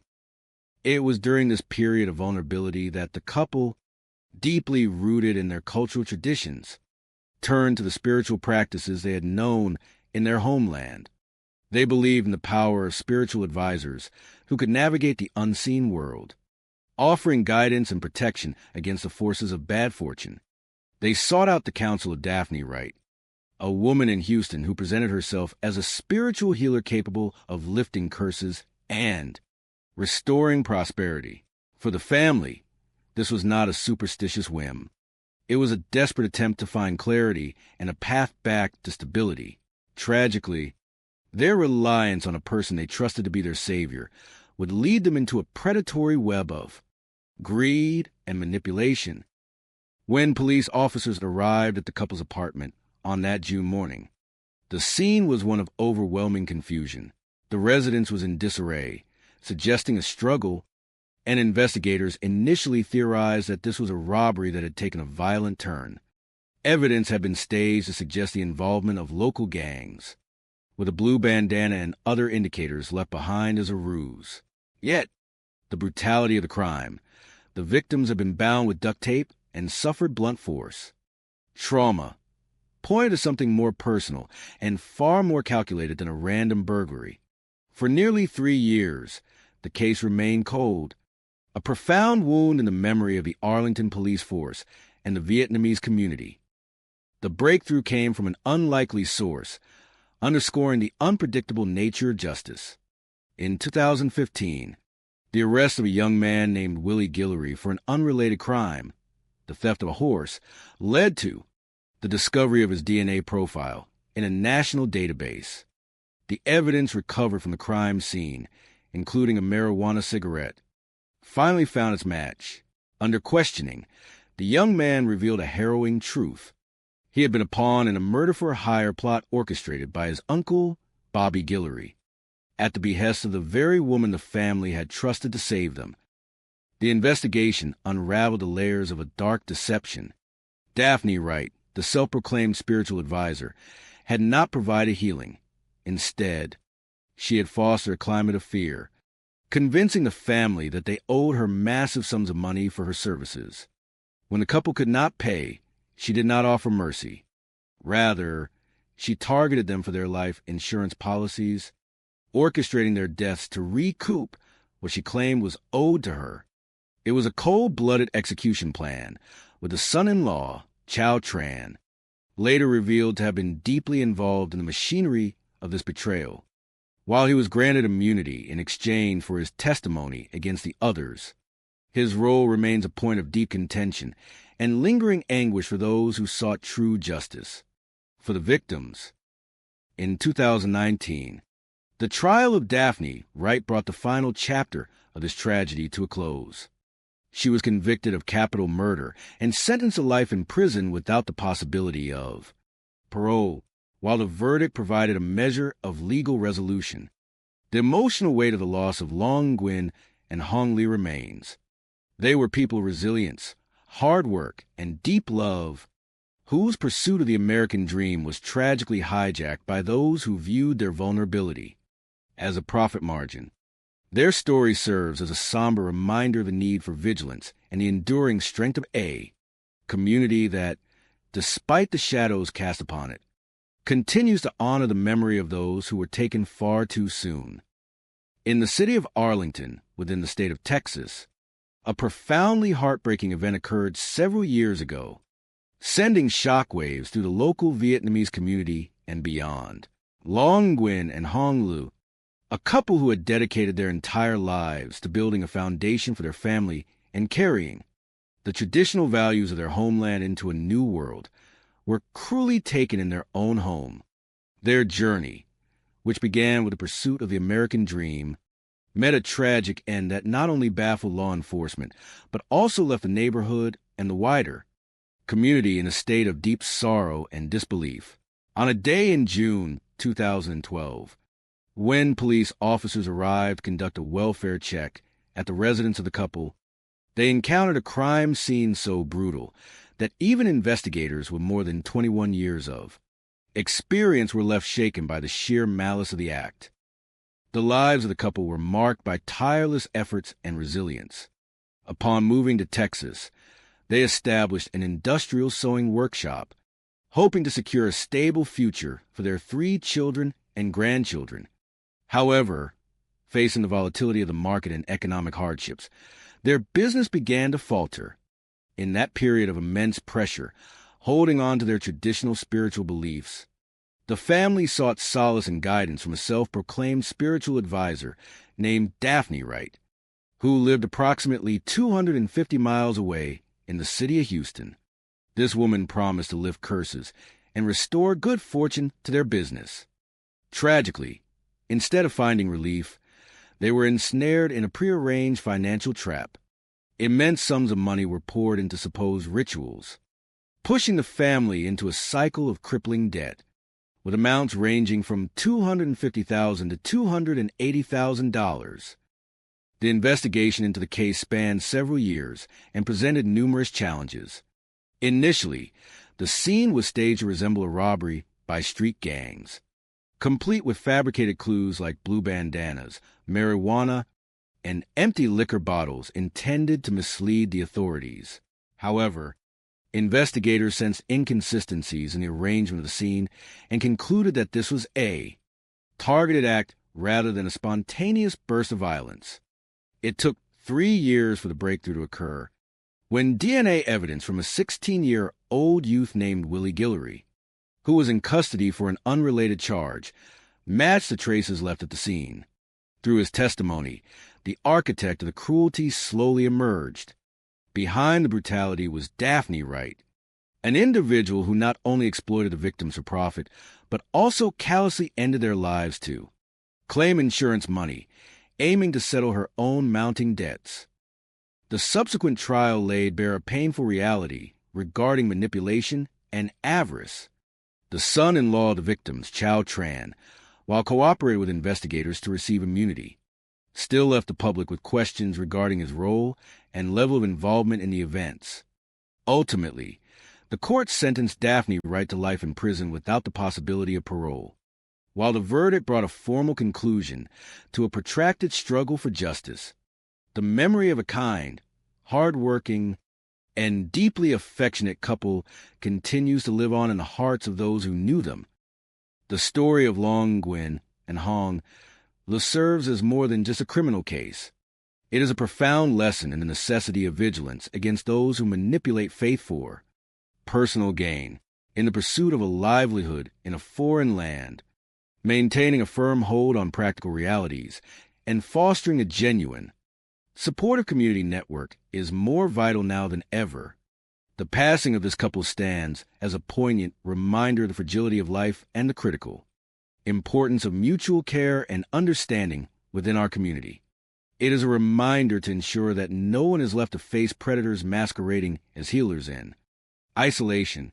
Those left behind now carry the hope that the souls of the departed may finally rest in peace, and they trust that the lessons learned from this painful tragedy will help prevent similar occurrences in the future. In the quiet corners of the world, where the pursuit of a better life often clashes with the harsh realities of human nature, few stories are as haunting as the case that unfolded in Arlington, Texas, in the month of June, in the year 2012. It was a tragedy that did not merely claim 2 lives, but shattered the foundation of an entire family, exposing the dark underbelly of exploitation that can hide behind the guise of spiritual salvation. Long Nguyen and Hong Lee, an elderly couple who had emigrated from Vietnam in the year 2000, arrived in the United States with hearts full of optimism, carrying with them the time-honored traditions of their homeland and a deep commitment to their children. They were known to their neighbors as a kind, gentle presence, a couple who avoided conflict and sought only to build a legacy for their family. Their American dream, however, was meticulously dismantled, not by misfortune, but by the calculated machinations of those who preyed upon their faith. On the morning of June 10th, 2012, at 7:29 in the morning, the tranquil routine of the Arlington community was broken by a call to emergency dispatchers. Chow Tran, the 38-year-old son-in-law of the couple, requested a welfare check on his in-laws. The apprehension that followed was palpable as the family gathered outside the residence, fearful of the silence that emanated from within.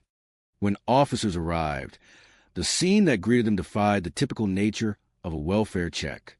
Upon entering the home, they found signs of disarray that suggested a burglary.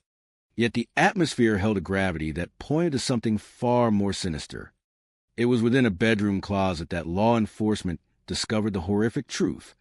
The couple had been bound with duct tape, their lives extinguished in an act of profound brutality. For investigators with 2 decades of experience, the scene was one of the most gruesome they had ever encountered.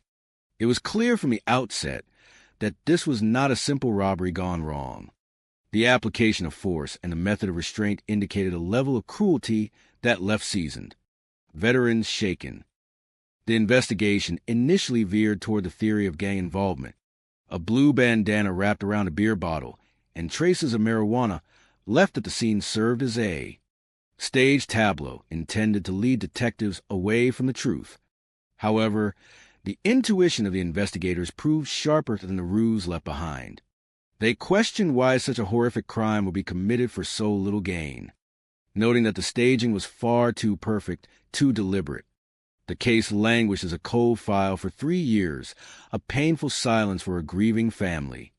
Until the year 2015, when the wheels of justice began to turn again. A DNA match, derived from a marijuana cigarette discarded at the scene, linked the crime to a youth named Willie Guillory, who had been 16 at the time of the murders.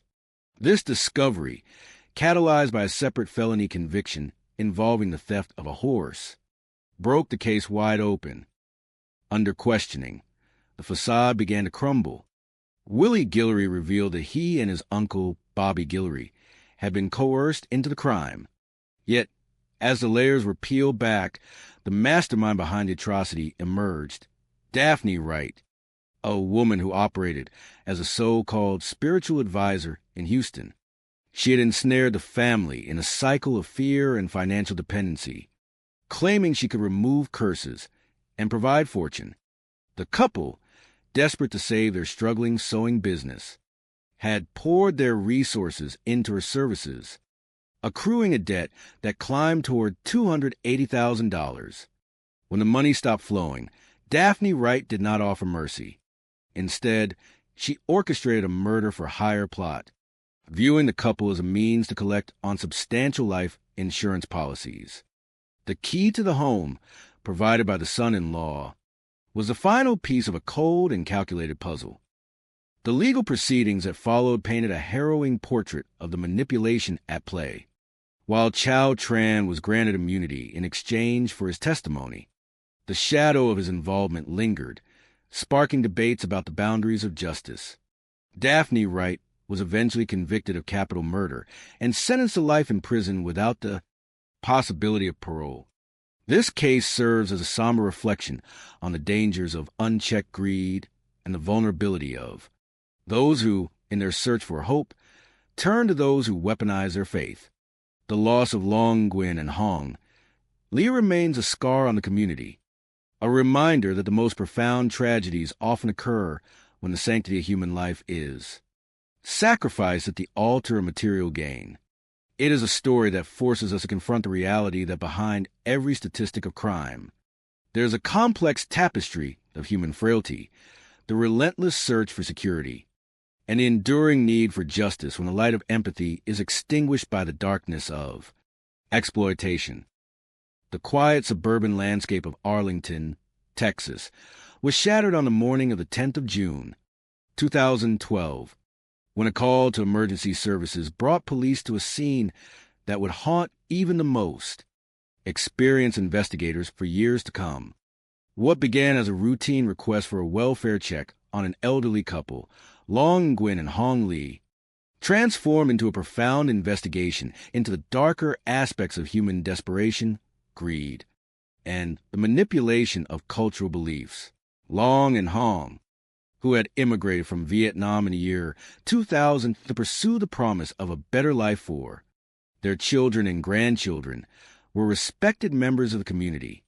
They had established a commercial sewing business, working with diligence and integrity, carrying with them the traditions of their homeland, while adapting to the rhythms of life in the United States.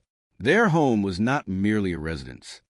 It was a testament to a family that had survived the aftermath of the fall of Saigon and sought to build a legacy through hard work. When law enforcement officers arrived at the residence, they were met by a family clearly in distress. Upon entry, the scene suggested a violent struggle, with signs of a burglary that seemed to have gone terribly wrong. The interior of the apartment was in disarray, and the presence of items such as a blue bandana wrapped around a beer bottle and crushed. Prescription pills initially led investigators to theorize that this was a targeted active gang. Violence. Such incidents in the region were not unknown, and initial evidence seemed to point toward a robbery that had turned fatal. However, as investigators would later discover, this theatrical display was a calculated deception, a staged environment designed to mislead authorities and protect the architects of a much more sinister plot. For nearly 3 years, the investigation remained stalled, designated as a cold case. The sheer brutality of the crime. The victims had been restrained with significant lengths of duct, tape, and suffered blunt force trauma, suggested a motive far deeper than mere theft. The turning point arrived in the year 2015. Following an arrest in an entirely unrelated matter, Willie Guillory, a 16-year-old at the time of the murders, had been arrested for the theft of a horse in Houston. Because he was a minor without a prior felony record in 2012, his DNA had not been in the national database. By 2015, however, he was an adult and a felon, which resulted in his information being entered into the combined DNA index system. A match was made to evidence found at the crime scene, specifically a marijuana cigarette discarded near the bodies. When confronted with the forensic evidence, the young man confessed, unraveling a web of conspiracy that stretched far beyond his own involvement. He and his uncle, Bobby Guillory, had been recruited by a woman named Daphne Wright, who marketed herself as a spiritual advisor to the local Vietnamese community. The narrative that emerged was one of exploitation. Long and Hong had turned to Wright in a time of business hardship, seeking spiritual guidance to remove what they believed were curses hindering their prosperity. Instead of finding relief, they were trapped in a cycle of debt. As Wright utilized their fear and cultural reliance on spiritual counsel to extract vast sums of money, the couple owed a debt estimated between $250,000 and $280,000. The investigation revealed that Wright, driven by avarice and cold-blooded intent, had orchestrated the murders to collect on substantial life insurance policies held by the couple. She had provided the key to their apartment to the perpetrators, manipulating the vulnerable in her pursuit of financial gain, while the son-in-law, Chow Tran, was later implicated in the conspiracy, having provided the key to the residence under the belief that it would secure his family's financial future. The prosecution focused on Wright as the primary mastermind. The trial, which commenced in the year 2019, exposed the chilling reality of how a predator could weaponize faith and despair against a hard-working, tight-knit family. In the end, Daphne Wright was convicted of capital murder and sentenced to life in prison without the possibility of parole. The case remains a somber reminder of the vulnerabilities that can exist within any community and the necessity of vigilance. It is a story that speaks of the resilience of the immigrant spirit and the tragic consequences when that spirit is exploited by those who operate in the shadows of society. While justice was ultimately served for Long Nguyen and Hong Lee, the memories of their lives and the impact of the betrayal they endured serve as a lasting testament to the importance of protecting the sanctity of human life against the corrosive effects of greed. The community of Arlington, though scarred by the memory of this event, continues to honor the dignity of the couple who simply wanted to build a peaceful future for those they loved. The morning of June 10, 2012, began with a chilling discovery in the city of Arlington, Texas, a community that had previously represented a sanctuary for the family of Long Nguyen and Hong Lee. Having emigrated from Vietnam in the year 2000, the couple had established themselves as pillars of their community, working diligently to build a life for their 3 children and their grandchildren. Their transition to the United States was motivated by the pursuit of the American dream, a journey that led them to establish a commercial sewing business, which, for a time, flourished under their careful management. However, what began as a tale of immigrant resilience eventually descended into a nightmare that would leave the local law enforcement community profoundly shaken. The investigation into the tragic passing of the couple commenced at 7:29 in the morning when their son-in-law, Chow Tran, contacted emergency services to request a welfare check. As the family gathered outside the residence, experiencing a mounting sense of dread, it became evident that something was deeply amiss. Upon entering the home, police officers discovered a scene that was meticulously staged to suggest a robbery gone wrong.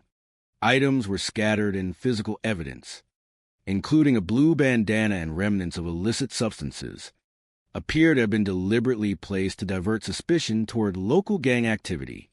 Yet, despite the theatrical nature of the crime scene, experienced homicide detectives found the arrangement inconsistent with a typical burglary.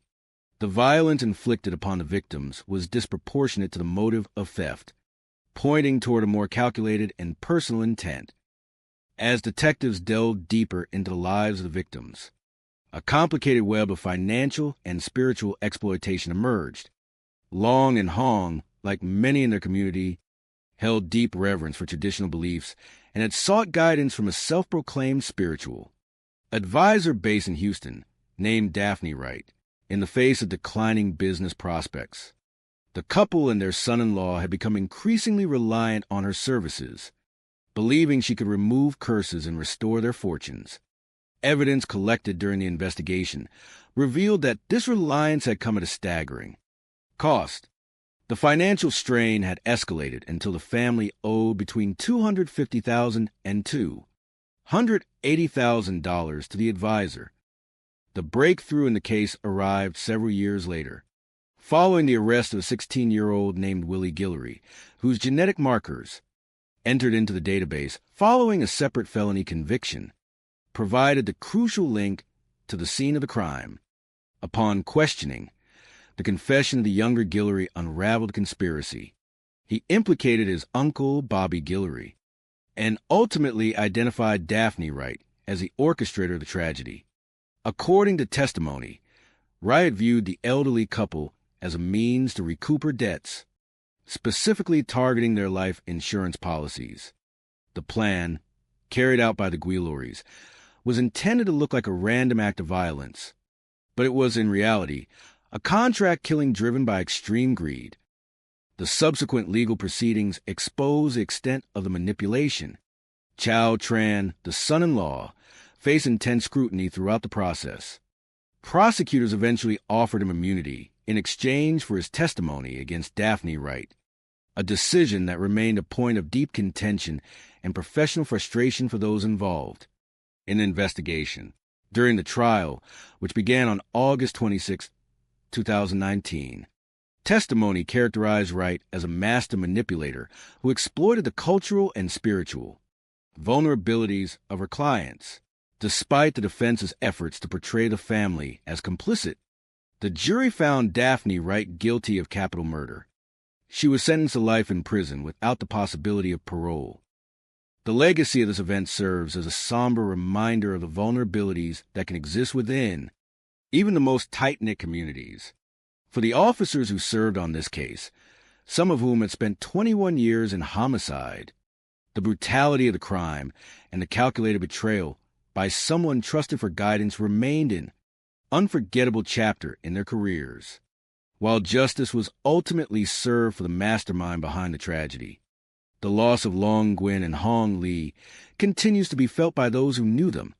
Their story, once defined by the hope of the American dream, concludes as a testament to the importance of vigilance, the strength of the community, and the necessity of bringing hidden darkness to the light of truth. In der pulsierenden Gemeinschaft von Arlington im Bundesstaat Texas, einem Ort, in dem Menschen verschiedenster Herkunft ihre Träume verwirklichen, hinterließ ein Ereignis im Juni des Jahres 2012 eine tiefe, kaum heilbare Wunde. Long Nguyen und Hong Lee, ein älteres vietnamesisches Ehepaar, das in der Hoffnung auf eine bessere Zukunft in die Vereinigten Staaten von Amerika eingewandert war, verloren unter unvorstellbaren Umständen ihr Leben. Ihr Weg, geprägt von harter Arbeit und dem Wunsch, ein Erbe für ihre Kinder und Enkelkinder zu schaffen, endete in einer Tragödie, da nicht nur ihre Familie, sondern die gesamte Gemeinschaft und die ermittelnden Behörden bis ins Mark erschütterte. Die Geschichte dieses Paares ist keine bloße Kriminalstatistik, sondern das Zeugnis zweier Menschen, die fest in ihren Traditionen verwurzelt waren und deren Vertrauen auf grausame Weise missbraucht wurde. Als die Polizei an jenem Morgen im Juni durch den Schwiegersohn der Opfer alarmiert wurde, ahnte niemand das Ausmaß der Gewalt, das sich hinter der verschlossenen Tür verbergen sollte. Selbst für Kriminalbeamte mit einer Dienstzeit von mehr als 2 Jahrzehnten bot sich ein Anblick, der an Unmenschlichkeit kaum zu übertreffen war. Der Tatort wirkte auf den ersten Blick wie ein Raubüberfall, der außer Kontrolle geraten war.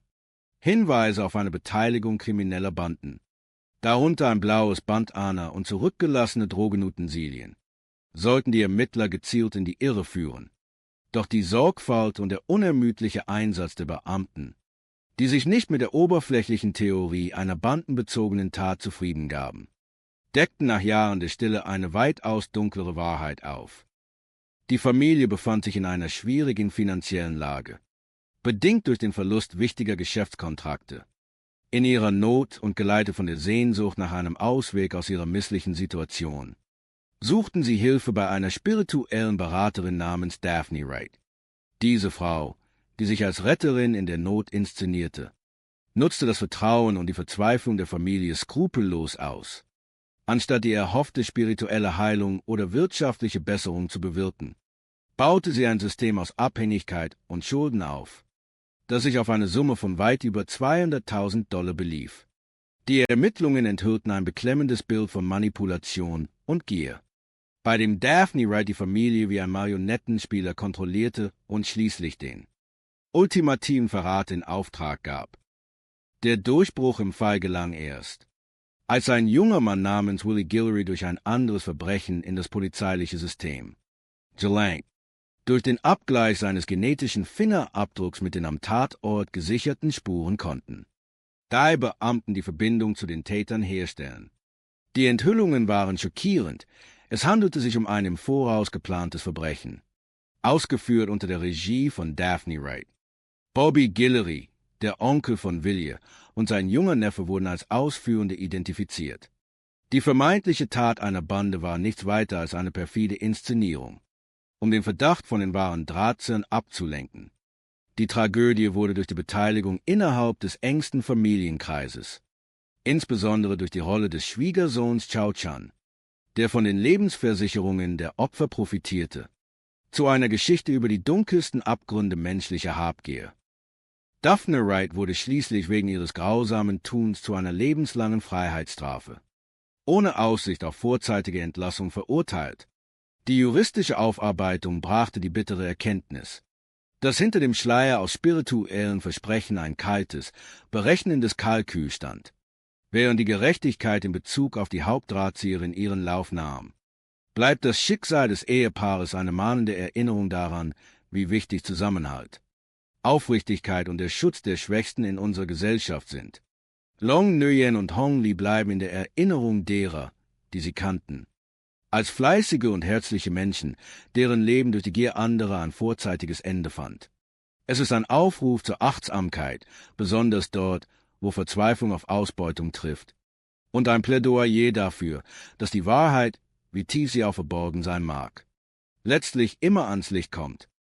Trò chuyện với Gemini, với vai trò là một nhà báo chuyên nghiệp và biên tập viên tin tức kỳ cựu, người am hiểu sâu sắc về văn hóa, lịch sử, nhịp sống và tinh thần của người dân Đức. Hãy viết lại toàn bộ nội dung bản tin dựa trên dữ liệu tôi cung cấp. Yêu cầu bắt buộc về ngôn ngữ và cấu trúc. Bạn phải giữ nguyên tuyệt đối ngôn ngữ gốc của nội dung đầu vào, thường là tiếng Đức bản địa. Viết một bản tin phóng sự hoàn chỉnh, liền mạch từ đầu đến cuối, không ngắt đoạn bớt. Thường, không chia nhỏ phản hồi.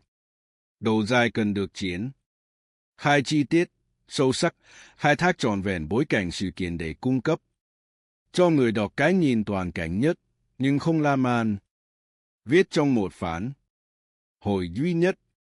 Yêu cầu về văn phong và tinh thần nội dung. Văn phong mạch lạc, lôi cuốn, mang đậm tính báo chí chuyên nghiệp, khách quan khi tường thuật sự kiện nhưng phải có nhịp điệu kể chuyện cuốn hút. Nội dung hướng đến sự gắn kết cộng đồng, thể hiện sự thấu hiểu, đồng cảm và tôn vinh sức bật, sự kiên cường và tinh thần đoàn kết của người dân Đức trước những khó khăn. Tính văn hóa bản địa, khéo léo lồng ghép sự trân trọng đối với di sản văn hóa người Đức, lối sống hài hòa với thiên nhiên và tinh thần biết đủ cân bằng của quốc gia này. Giá trị thông tin, cung cấp thông tin chính xác, mang tính giáo dục, cảnh báo, nỡ là tin thiên tai, xã hội, nhưng vẫn giữ được sự ấm áp, nhân văn. Tuyệt đối tránh bi kịch, hóa cực đoan, tránh giật gân rẻ tiền, không tạo cảm giác nặng nề, tuyệt vọng, hoặc gây sốc tâm lý đối với khán giả địa phương. Quy định nghiêm ngặt về hình thức trình bày. Toàn bộ nội dung bản tin chỉ được viết bằng đúng ngôn ngữ gốc mà tôi cung cấp, không pha trộn bất kỳ ngôn ngữ nào khác. Tuyệt đối không chèn icon, emoji, biểu tượng hay ký hiệu trang trí trong nội dung. Tất cả chữ số phải được viết đầy đủ bằng chữ, ví dụ số 1, số 2, số 10 năm 1990. Không sử dụng ký hiệu số, không viết tắt, không sử dụng ký từ đặc biệt phi ngôn ngữ. Ngôn ngữ phải trong sáng, rõ nghĩa, phù hợp với đại chúng. Được. Giới hạn nội dung bắt buộc. Tuân thủ. Không chứa nội dung khiêu dâm, không mô tả bạo lực, chi tiết, máu me hay hình ảnh gây ám ảnh. Tuyệt đối không vi phạm nguyên tắc cộng đồng và chính sách nội dung của YouTube, đảm bảo an toàn 100% cho nhà quảng cáo. Không cổ suý hành vi sai trái, thù hằn, phân biệt đối xử hoặc các quan điểm chính trị cực đoan, gây chia rẽ. Quy định về giao tiếp với người dùng. Nội dung bản tin chỉ dùng ngôn ngữ gốc của dữ liệu đầu vào. When an endearing elderly couple is found, brutally murdered, even a veteran police force is left rattled by the crime. I was in shock. I walked out of the bedroom, not able to speak, not able to get on the radio for help. I just stood there. I've been in homicide 21 years. This was one of the worst I've seen. They were hog-tied with duct tape. Their head and mouth were duct-taped. When their American dream turned into a nightmare, they looked to their beliefs for a way out. They never really got out of the hole that they were in. The couple were firm believers in an old-style mysticism from their homeland, and they thought there were actually people out there that could lift curses when they needed good fortune. That's what she advertised that she could. Take bad curses off. Could their spiritual savior be responsible for such an unspeakable crime? They just continue to pour their money into the rituals. They owe somewhere between $250,000 and $280,000. And then she told my uncle if they don't pay up, I want them dead. None of this would have happened if she wouldn't have been so selfish and greedy. Was she under the impression that you were going to kill the couple? She would. June 10th, 2012, Arlington, Texas. At 7:29 a.m., emergency dispatchers receive a call from 38-year-old Vietnamese immigrant Chow. Tran asking for a welfare check on his elderly in-laws. Can you give me their names? My dad's name is Long. Last name Wnuin. He is 70-something. Right now. Okay. Oh my God. You know what? Him, my son, and my wife. They said they're looking there. They say that they saw everything fall down. Okay. I'll go to our officers now. Worried, Chow sent his teenage son to go knock on the door, which he did, but there was no answer. And the family began to gather, and they became increasingly worried. Chow's family thought that something was wrong. They noticed that the window at their residence was open. Things just didn't look right. Too terrified to go in the house and check on their own family members, they wait outside for police to arrive. I very quickly got dispatched. And when I got there, right away I knew it. Didn't look like your typical welfare check. This appeared to be an entire family that was standing outside of an apartment, and that seemed a little off at first. Also, it being that early in the morning, we don't normally get welfare checks that early upon entering the residence. There are all the telltale signs of a burglary. The responding officers noted that the apartment appeared to be in disarray.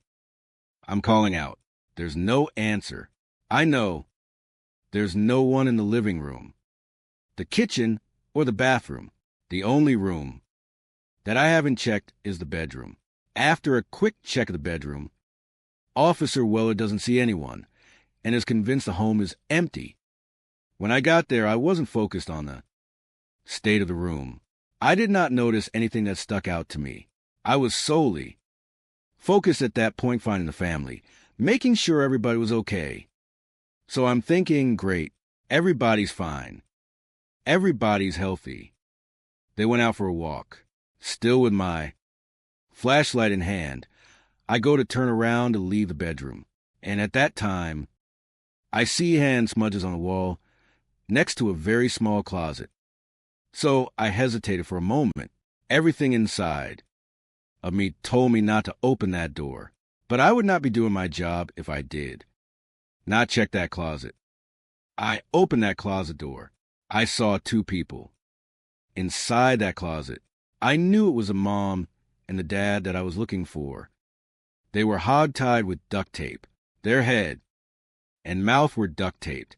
There was blood everywhere. In that split second, I knew they were dead. With my 14 years of experience, this is definitely the most gruesome, brutal scene I have ever seen. I was in shock. I walked out of the bedroom to the living room, and I stood in the middle of the living room.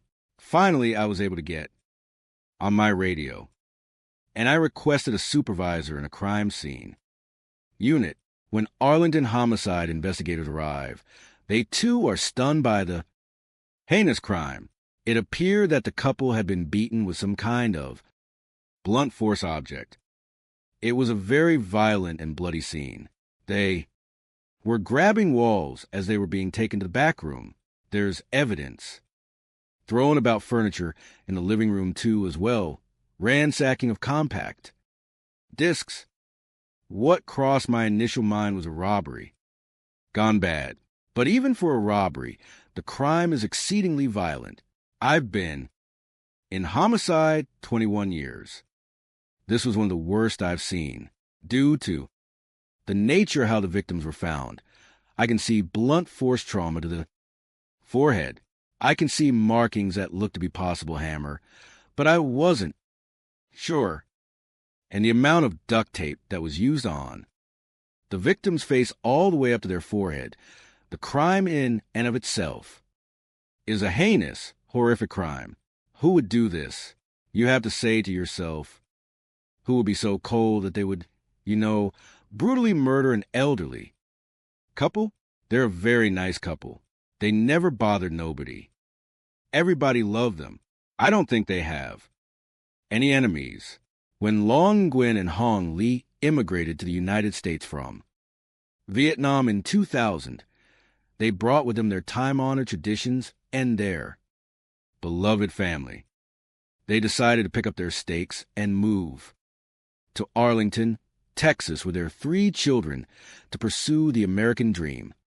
They were a prominent Asian family. They had lots of ties to the community.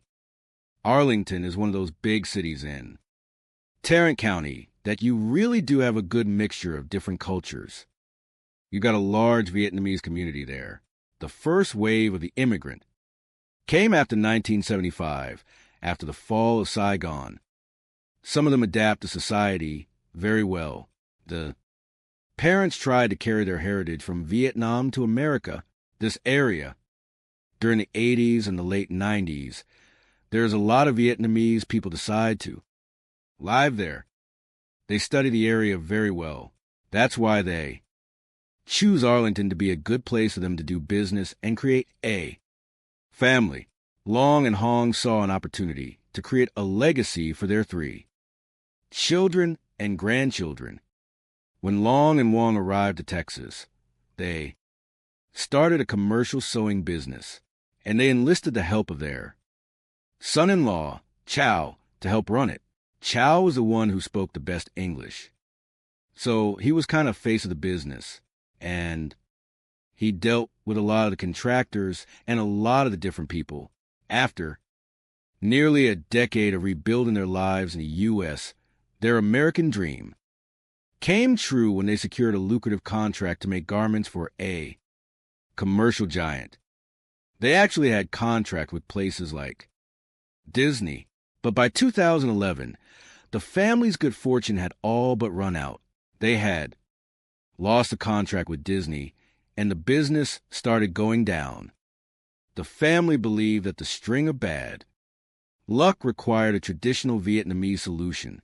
For a couple thousand years, the Asian people believed the lucky god and the money protection god.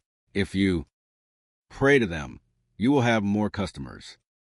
Most of the time, they invite the spiritual advisor. Spiritual advisor only meet them when their family has something major issue like going to divorce, might be going to bankruptcy, or might be getting trouble with the law. They need protection and healing. The couple were firm believers in an old style, spiritualism, mysticism from their homeland, and they thought there were actually people out there that could lift those curses when they needed good fortune. Searching through a local Vietnamese newspaper, Chow Tran and his mother-in-law found an ad for a spiritual advisor 250 miles away in Houston. She advertised that she could take bad curses off. She could put curses on. She could do all of that. They believe that she is the right one to protect them or help them to recover from the bad business. Encouraged by his mother-in-law, Hong Lee, Chow contacted the spiritual advisor and asked for her help. She agreed to meet Chow at her Houston home for a consultation. She performed a ritual, and they were incredibly hopeful that she could turn the business around, and they thought that things were going to be looking up. But 1 year later, instead of conjuring good luck, a dark tragedy has befallen the family. On June 10th, Arlington police have just found Long and Hong murdered in their apartment. It appeared that an attack happened as soon as they walked into their apartment. Something did happen at the front door because there was blood there. There was blood on the carpet. There was blood on the couch. There was blood on the table. There was blood on the walls. There was blood everywhere.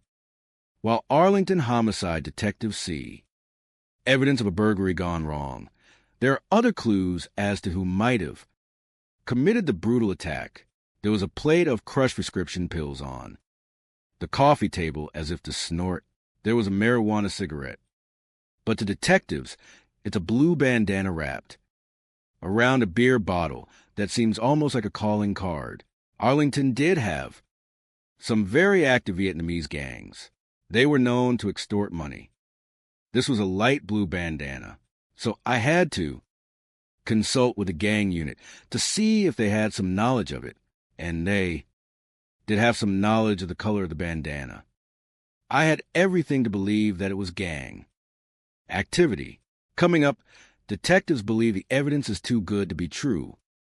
Most gang members, they don't do violent crime.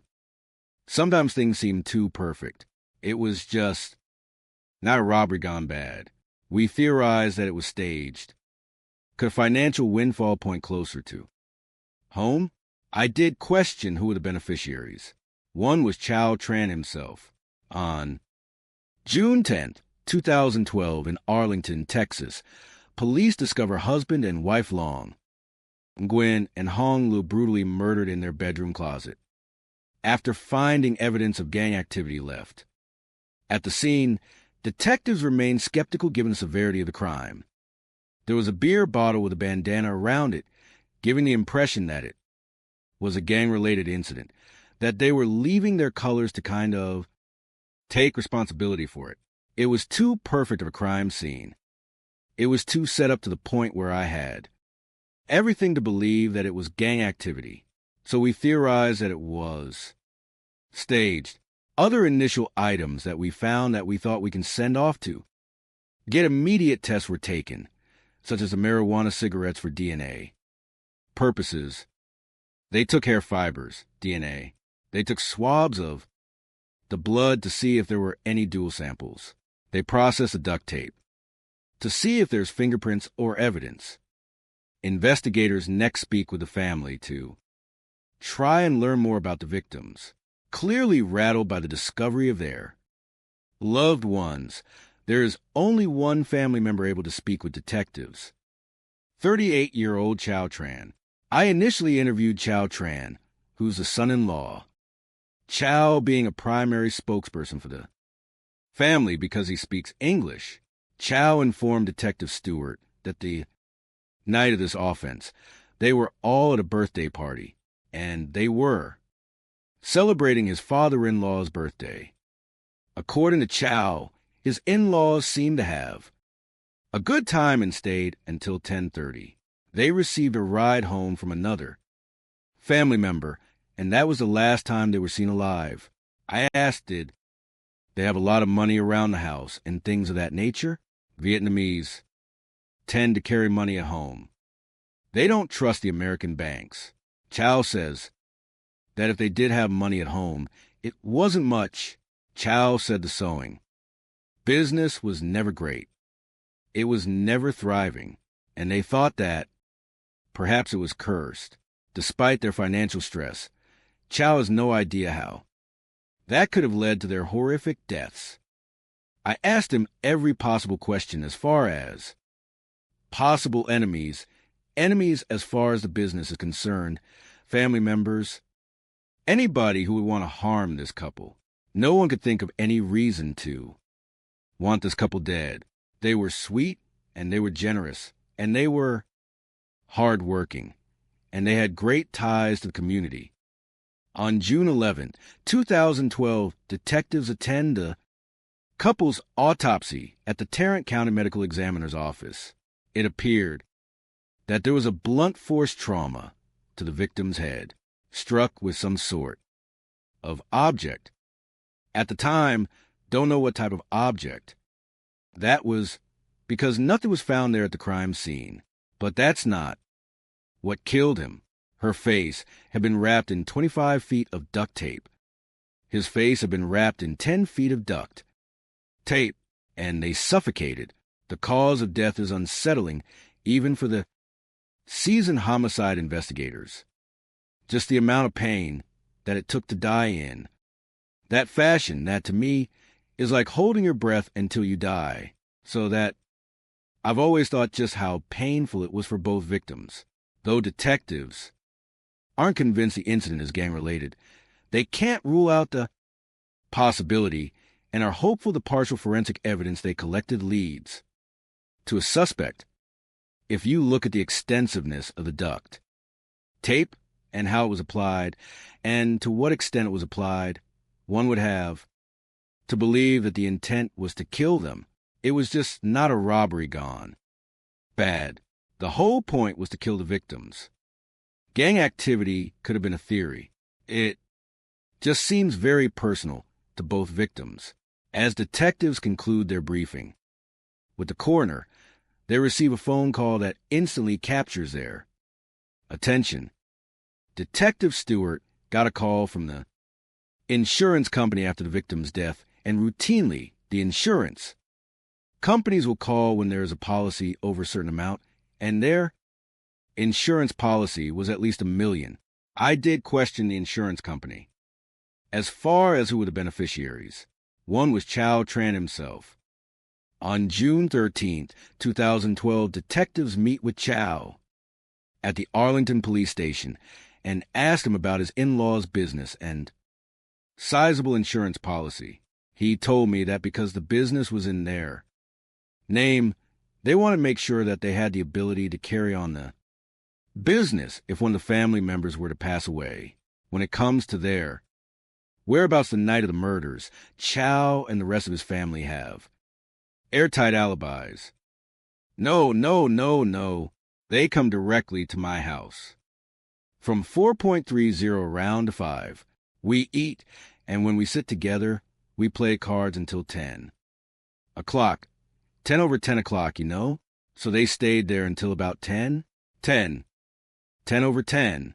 He cooperated with answering all questions I had as far as timelines of where they were at the time, the party, who was there. So I didn't have anything definitive to say that he was a suspect at the time. Police collect DNA and fingerprint samples from Chow and the other family members and compare it to the evidence found at the scene. We were able to gather a DNA profile from the marijuana cigarettes. They were hopeful that that would be the link. That would be the linchpin to the killer. That would lead them to whoever committed these heinous crimes. But when the results come back, neither the DNA nor prints match any of Long and Hong's family members or any of the other profiles saved in the FBI's combined DNA index system. So it was very disappointing when we got the DNA sample back, and they were not in Cody's. So then it could be an adult who just never committed a crime before and therefore not in Cody's as well. There is another possibility, as Cody's does not account for a certain age group of criminal. Offenders, minors. One of the suspicions from the homicide detective was that it was a juvenile whose DNA is not in the system yet. Without a DNA match, police are left to search for any possible lead, but none materialize. After interviewing and swabbing probably 50 to 60 people, family members, a lot of neighbors, we still did not get any results as far as a possible lead on a suspect at that time. They left no stone unturned, but for at least 2 years, there was no leads on this case, and the case turns cold. There was no movement on it whatsoever, and then in 2015, it sprung back to life. Coming up, a bizarre crime sparks a new lead for detectives.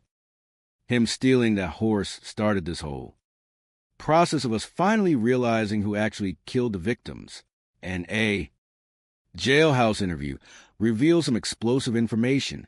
The plan was to make it look like thugs or gang members end up committing the crime, but it was an inside job. On October 12, 2015, over 3 years after the unsolved murders of Hong Lee and Long Nguyen, the Arlington Police Department received new information on the cold case. In 2015, police received word that they had a DNA match on the blunt that was recovered from the crime. Seen in 2012, Willie Guillory, who stole a horse out of Houston, and of course, that's a felony in the state of Texas.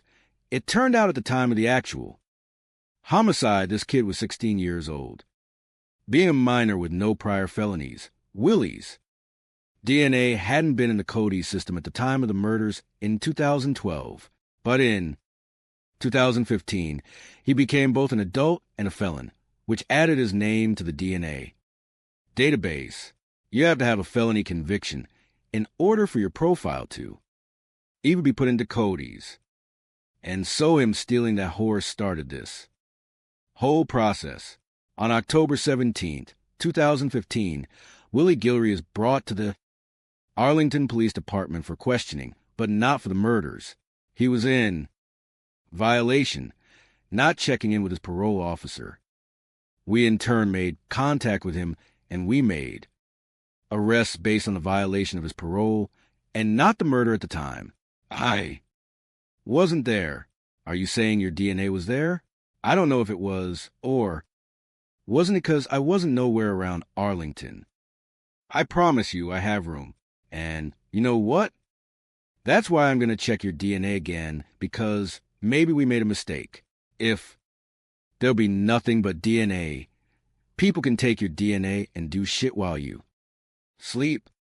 When I explained to him the nature of the DNA, how DNA worked, how and why we believe he was inside that apartment, he immediately broke down, started crying. He confessed. He said, yes, I was there. Yes, I did it, but I didn't do it alone. Willie says that in 2012, he was 16 years old and living with his uncle, 49-year-old Bobby Guillory. Bobby said, you're going to go help me do this thing up in Arlington, Texas, and took Willie along. Willie's life was such that he didn't feel like he had much choice. Willie says that on June 9, 2012, he and his uncle made the 3-hour drive to Arlington. He also claims that his uncle had a key to Hong and Long's apartment in order to stage a burglary. This is exactly how it all happened. The plan that my uncle ended up coming up with was throw stuff around, help him set up some evidence to make it look like thugs or gang members ended up committing the crime. We had beer bottles, a blue bandana, pills, marijuana. He actually left a marijuana cigarette, or the remains of marijuana cigarette. He smoked a little bit of it by leaving the marijuana cigarette to stage. That was the very evidence that linked up to Willie Guillory. Once the couple came home, I ran out, ended up running toward the door, trying to stop the lady from getting out or making any noise. then my uncle ended up snatching, upped the man, and ended up